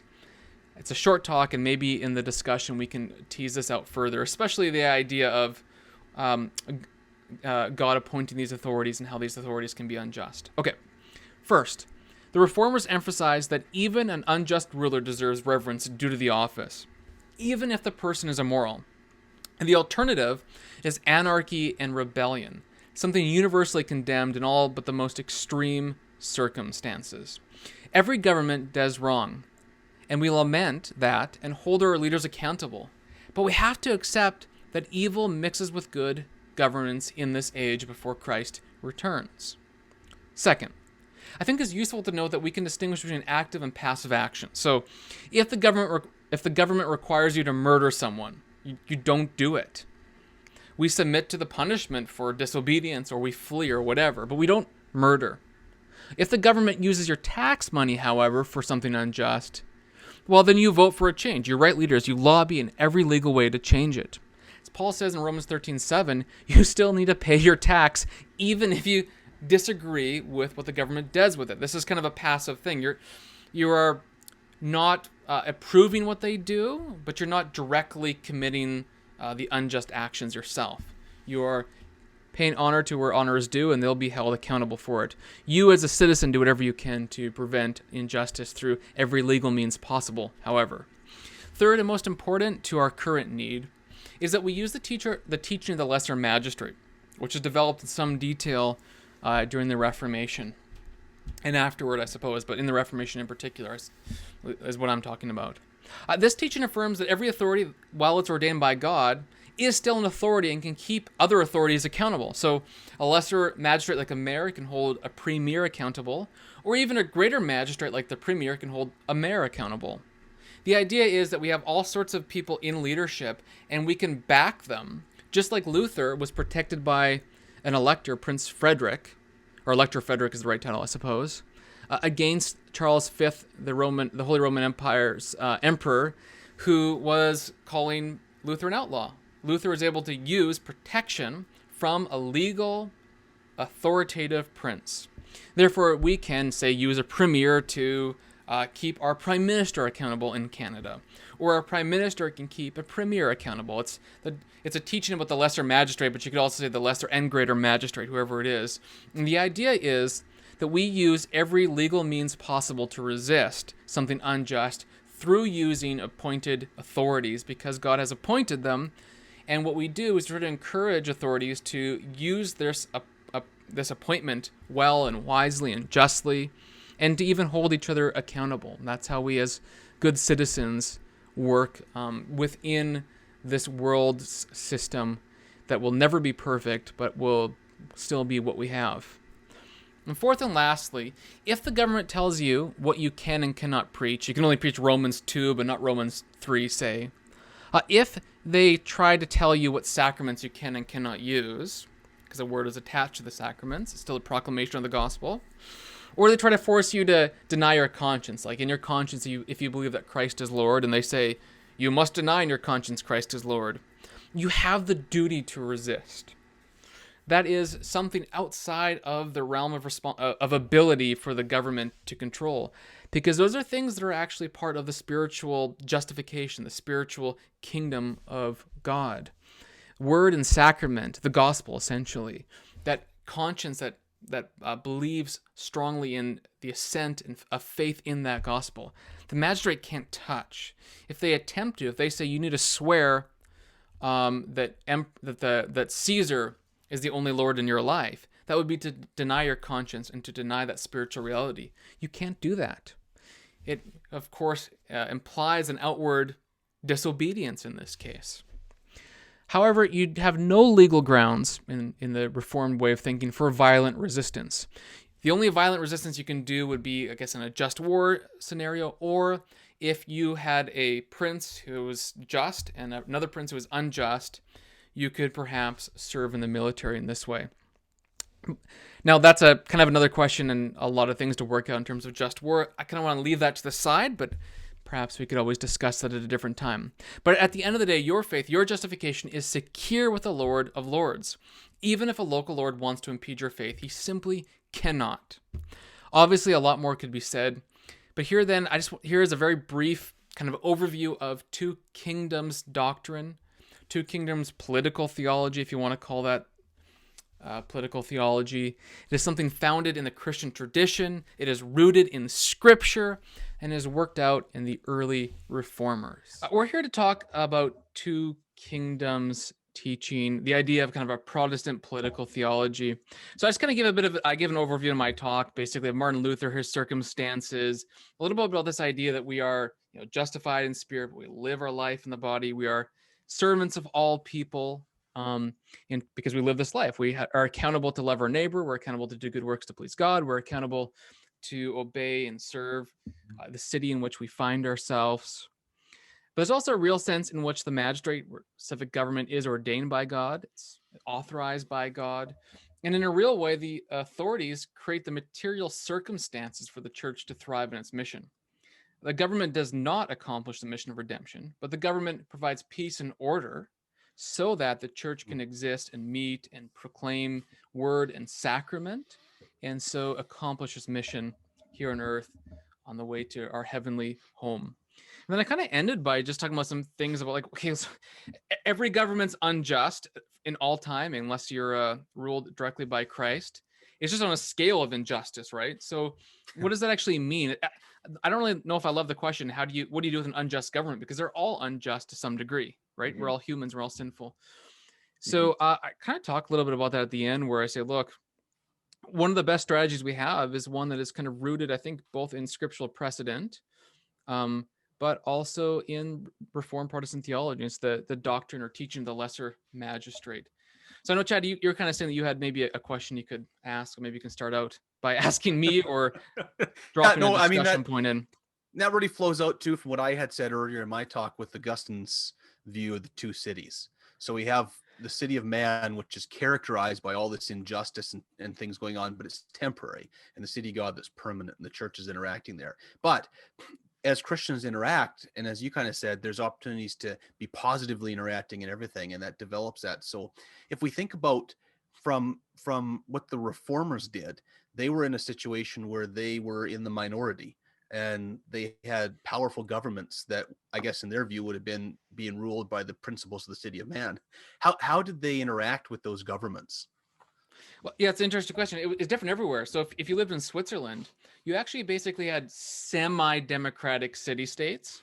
And so those governments were basically town councils, state council, various councils. They would work, they might join them, ask them questions. But there's a very close connection. When you lived in other places and you had basically big princes, there'd be a real sense in which you would feel obligated to serve under that prince because in one sense, everybody's religious. It was a public matter, right? And the idea, by the way, of the two kingdoms doctrine, it's really two reigns. It's the double reign of the one Christ. That they're overlapping. They are maybe, they're not distinct, but they're distinguished. Meaning everybody is under the reign of Christ in a general way. God reigns through creation. That's why there's natural law. There's laws of nature that are publicly accessible because God made everything. But Christians, as sort of a subset within this broader range, also have a unique mission. They have the Holy Spirit, they have Word and Sacrament, they have the keys by the gospel to forgive sin or to not forgive sin, and so there's a kind of a unique way in which Christians live in this world. But it doesn't actually change your accountability or your participation in the world at all. In fact, a Christian can be a lawyer, a Christian can be a governor, all these sorts of things. And you probably would be in some ways better, not necessarily better in performance, but you know the particular end for why you're there. So that ends up being pretty important. I think the idea of two cities or the idea of two kingdoms sometimes gets construed as two completely independent realms. And that's not true. That's not how it works. We're all obligated while we live this life to have horizontal duties, to love your neighbor, to submit, to pay to Caesar to what's due to Caesar. One great illustration of this is Jeremiah 29. Jeremiah is given a direct revelation from God, and it needs to go to the exiles. Jeremiah sends it, I think there's one or two messengers, directly to the king of Babylon. King of Babylon receives that first and is able to kind of share it with the rest. Meaning that even a direct missive from God himself was carried along standard hierarchical lines of the governing authorities of that time. Because God respects those authorities because he's actually ordained them, which is a massively important point to make. I know we did want to talk about the idea of greater and lesser magistrate. So in one sense, you guys are both lawyers. So you are you're the means by which we can approach the lesser magistrate.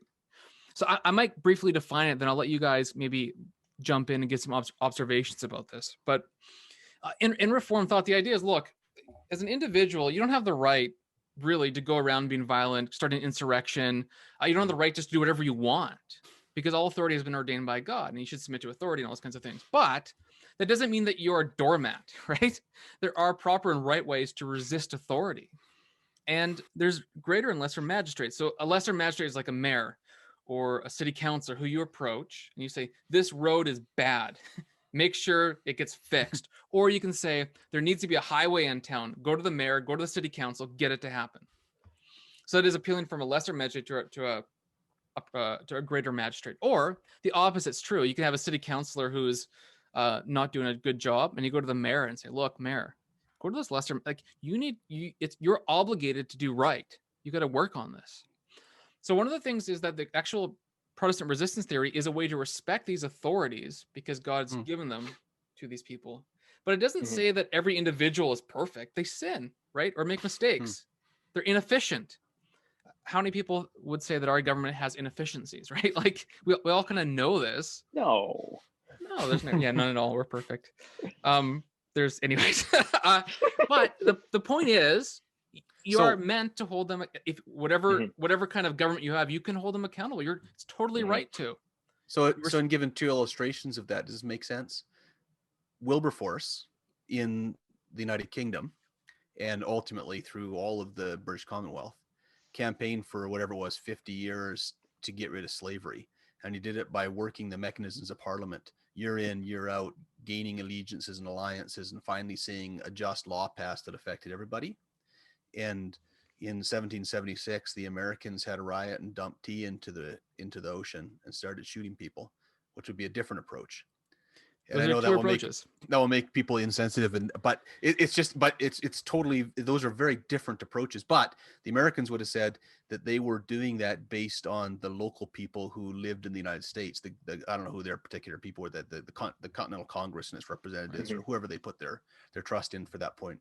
But two very different ways, and we can make fun of the Americans rightly, but in a sense, they would both have justified what they were doing by that principle. Yeah, probably. And the Wilberforce one is the easier, more standard example because revolution is a tricky business. Anarchy is worse than tyranny, so you don't want that.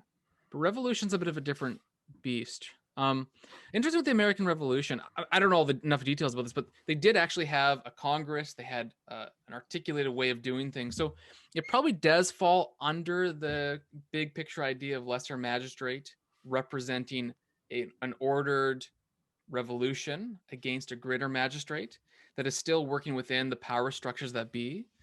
So you can argue about the rightness or wrongness of the details of it, but I think probably both would fit into this idea. The American Revolution's trickier because of some of the ways it started, right?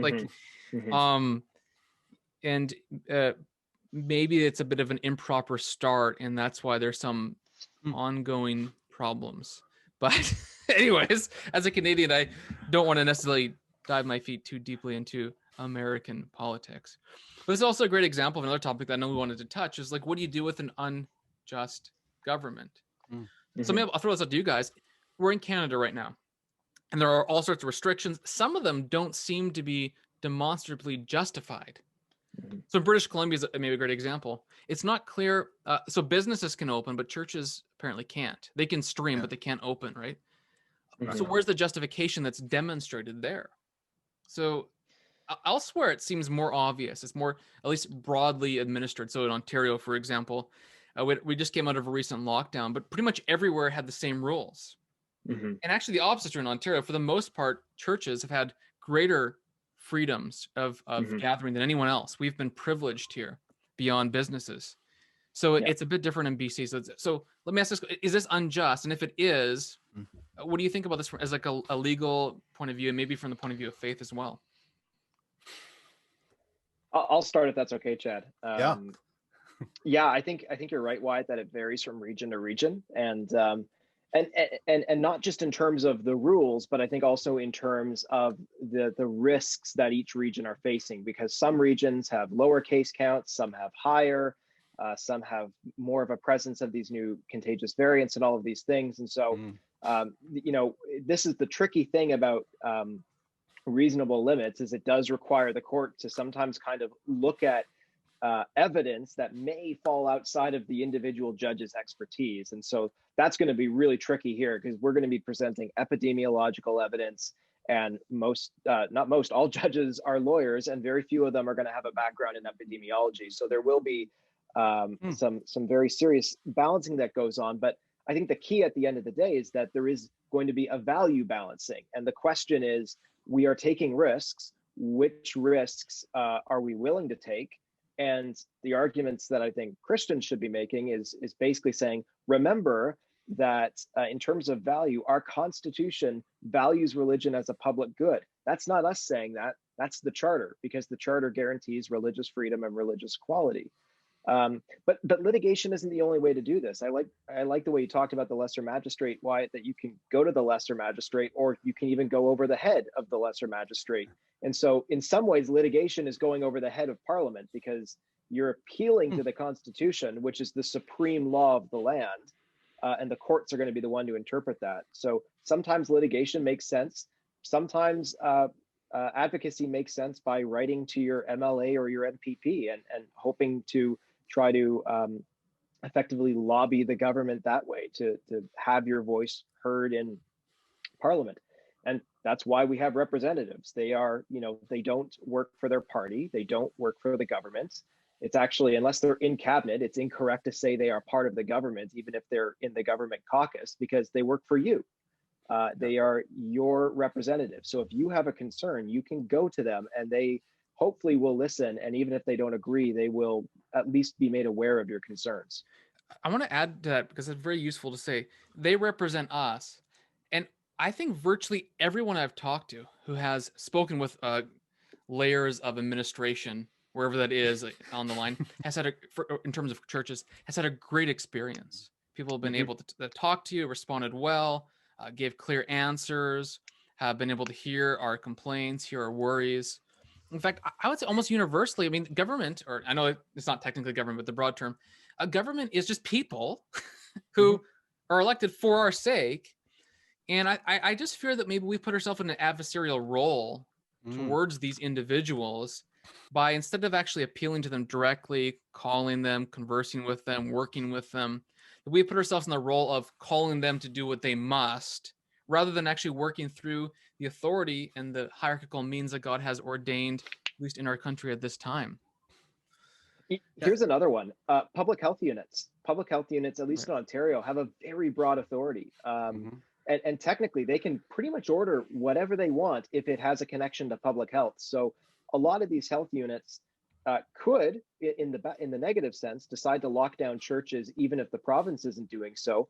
But conversely, if you demonstrate to your public health unit that your church is taking things like mitigation protocols seriously, that can go in your favor, and the public health units can reach out to the government and say, hey, the churches are doing a good job here. Let's not punish them for doing what we've asked them to do.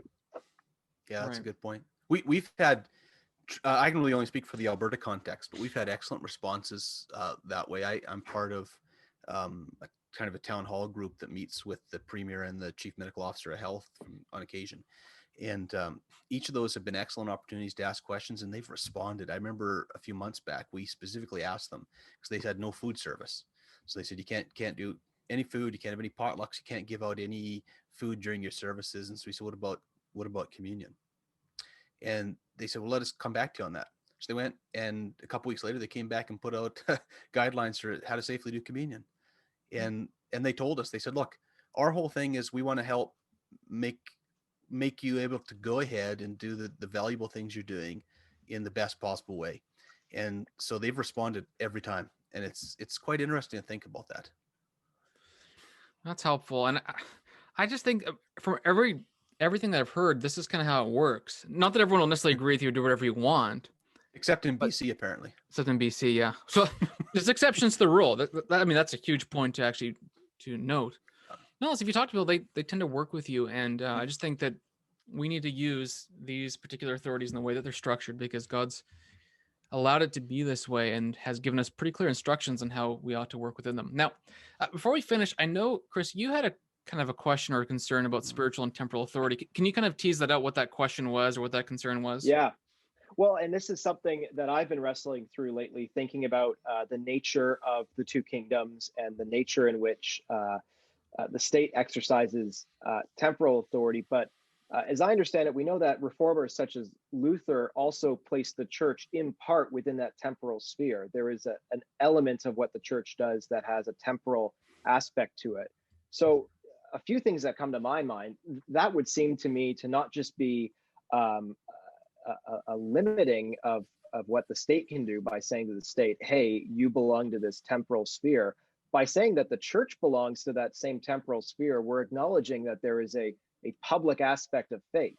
And this kind of goes against that classical liberal impulse to want to divide the public and the private. And so we turn the spiritual into the private and the temporal into the public. Well, the work of the church, there is an invisible spiritual element in terms of what Jonathan Leeman says, exercising the keys of the kingdom, declaring the what and the who of the gospel. But there is also another temporal aspect, which you might say, again, to borrow Lehman's language, that's an eschatological declaration. And so I just wanted your thoughts on that, because again, I'm not really sure if this is a good way of thinking about it, or if this is consistent with what the reformers thought. Just before Wyatt answers that, whether this muddies the water or just adds to it, if you compare Romans 13 and 1 Peter 2, Romans 13 says Christians submit themselves to government authorities, to the emperor, whatever, because they are ministers of God to exercise justice, to punish the evildoer, to reward the good. And in 1 Peter 2, it says we're to submit to every ordinance of man for the Lord's sake, whether to the emperor as supreme or to the governor or those who are appointed by him to do his will, to punish wrong and do right. It's interesting that government then, that has a temporal sphere, seems to also have a spiritual component to it. I don't know, just whatever. Sorry if that. Well, I mean, this goes back to the exact point we were talking about earlier. Is look, these are actually, in one sense, our co-workers. They have distinctions in what they're actually accomplishing. So the common good of a temporal leader is for peace and order, to restrain evil and all these things. But they're actually part of the way in which God administers the world. Therefore, if you're a Christian, at least the idea of this authority is a partner authority.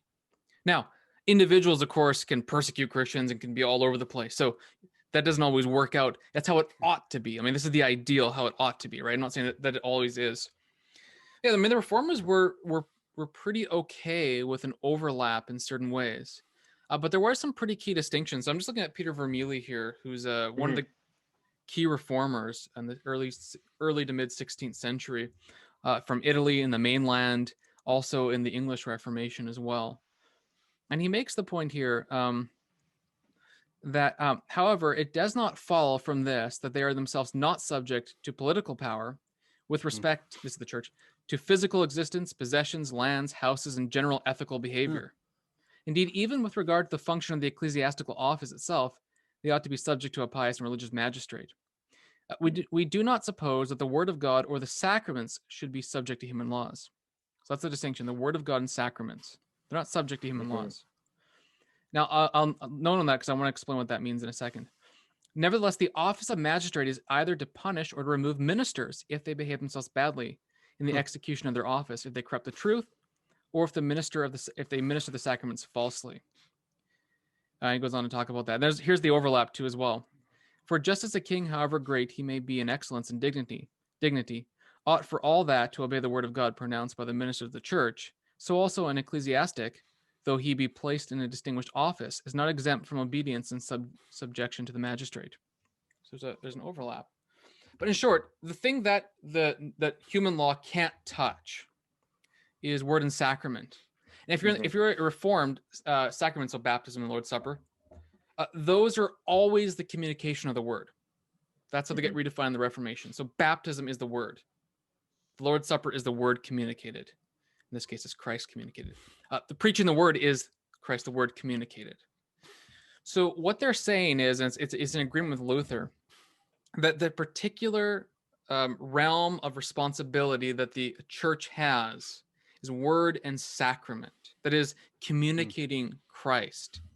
If a government leader comes and says, you cannot preach Christ in this way, or you cannot administer baptism this way, you have to do this kind of baptism. Or if they come in and say the Lord's Supper ought to be done in a different way, it needs to be about transubstantiation or something, right? Right. That goes beyond, but because these are the sort of interior spiritual duties of the church. Pretty much everything else, though, they would say is you submit to this kind of outward authority. So it could be the actual building, the actual place where you can meet. Ministers themselves, if they sin or make mistakes, the governor should, or the police or whatever should come and arrest them. They're all subjugated. So that kind of agrees with Luther. It's pretty consistent among the reformers that they give a lot of authority to the magistrate over what we would consider very churchy things. What they Charitable don't give status. authority over is your conscience, what you internally believe, the actual word communicated to you and to others. So if you're preaching the gospel, communicating the word, and they say, don't do that, you say, well, we need to obey God rather than men. So my question on that would be how that tweaks, because so we'd say everyone acknowledges that building codes, fire code capacity, these are all sort of the normal realm. We all accept that everybody's buildings. What happens when the magistrate then begins using those? We're not going to allow this to be zoned for a church. I think we see a lot of that happening in China, for example, today. Right. How does that then kind of interact? Well, I would say two things. One, you use every means necessary so that you find ways to do it. I think China's an interesting situation because we're not insiders. We can't actually say too much with confidence. But there seem to be ways to get around things there that involve working with people. Yeah.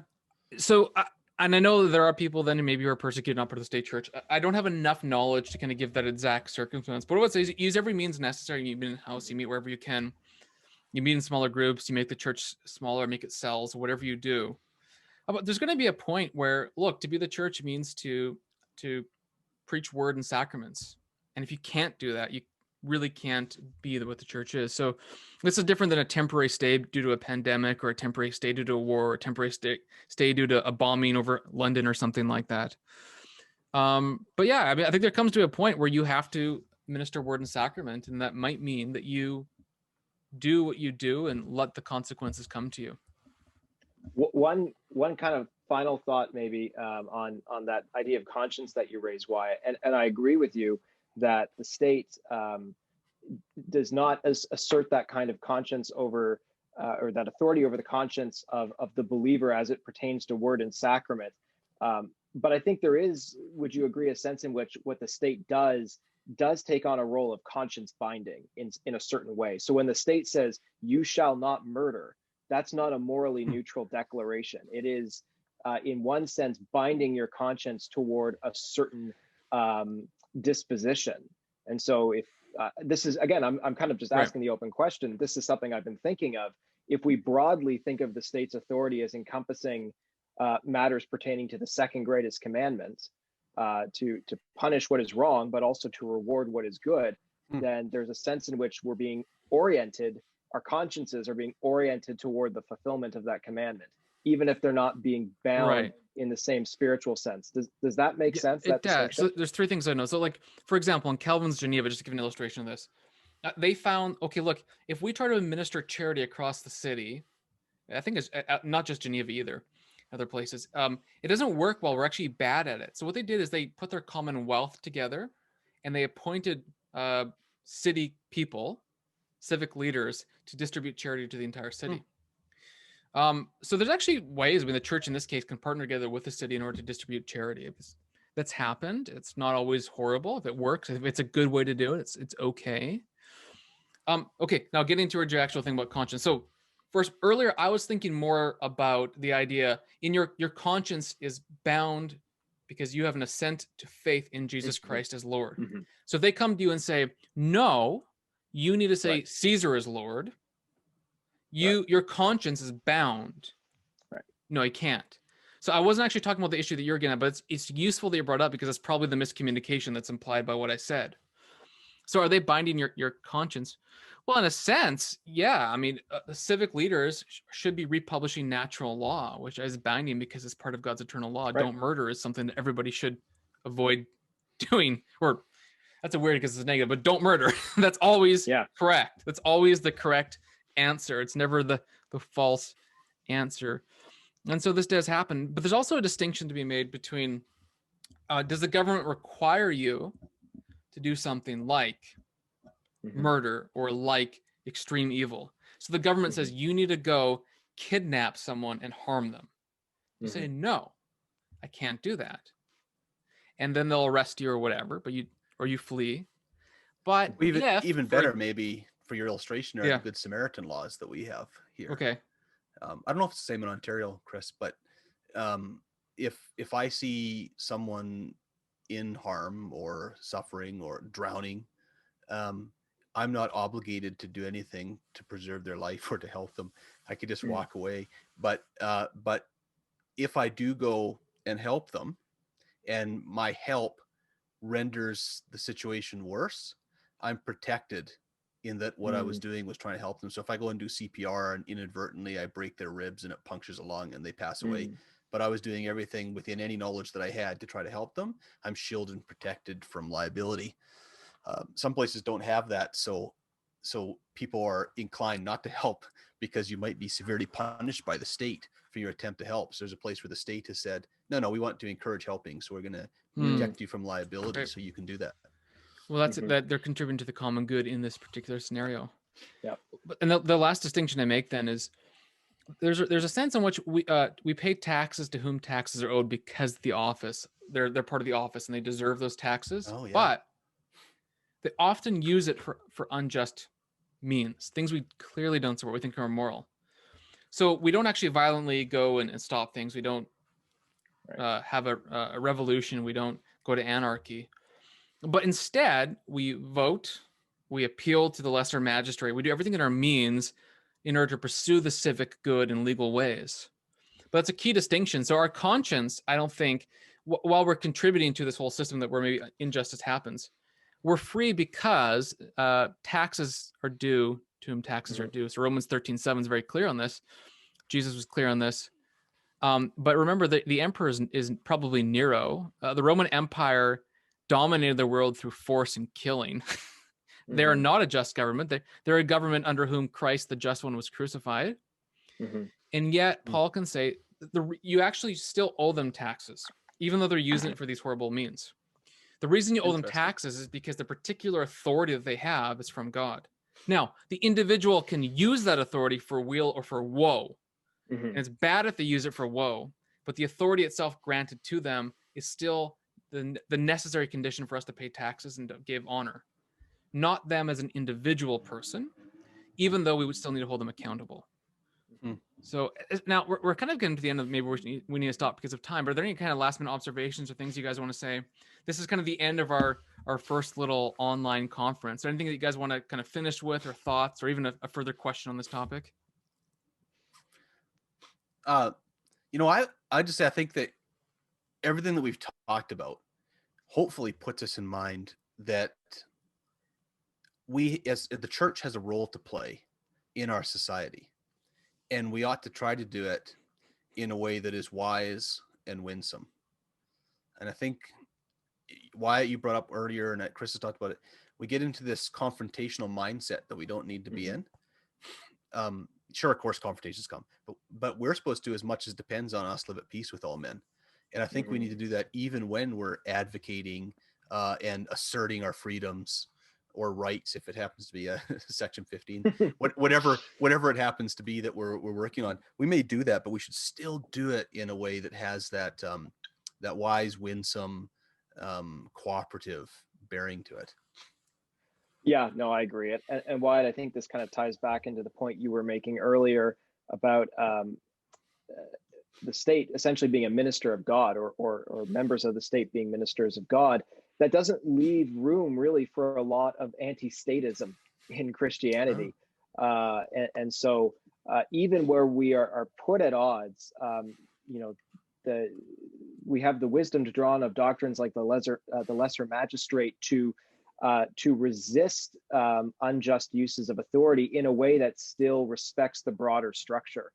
So when it comes to civil disobedience, for example, I think as much as we can, we try to avail ourselves of those options, and we try to work within the system, because even if you're at odds with a particular agent of the state, you aren't disrespecting their authority by going above their head, as it were, or by appealing to the Constitution, because that is the source of their authority. And so you're just holding them accountable to that system and to that law. Well, good words, guys. Thank you so much for this. I know there's so much more we could have said and didn't say and probably mistakenly said, but this is a good time just to kind of hang out, talk, and to share kind of a collective thinking on this topic of religious freedom in Canada. So thank you for both of you for being here. Thank you.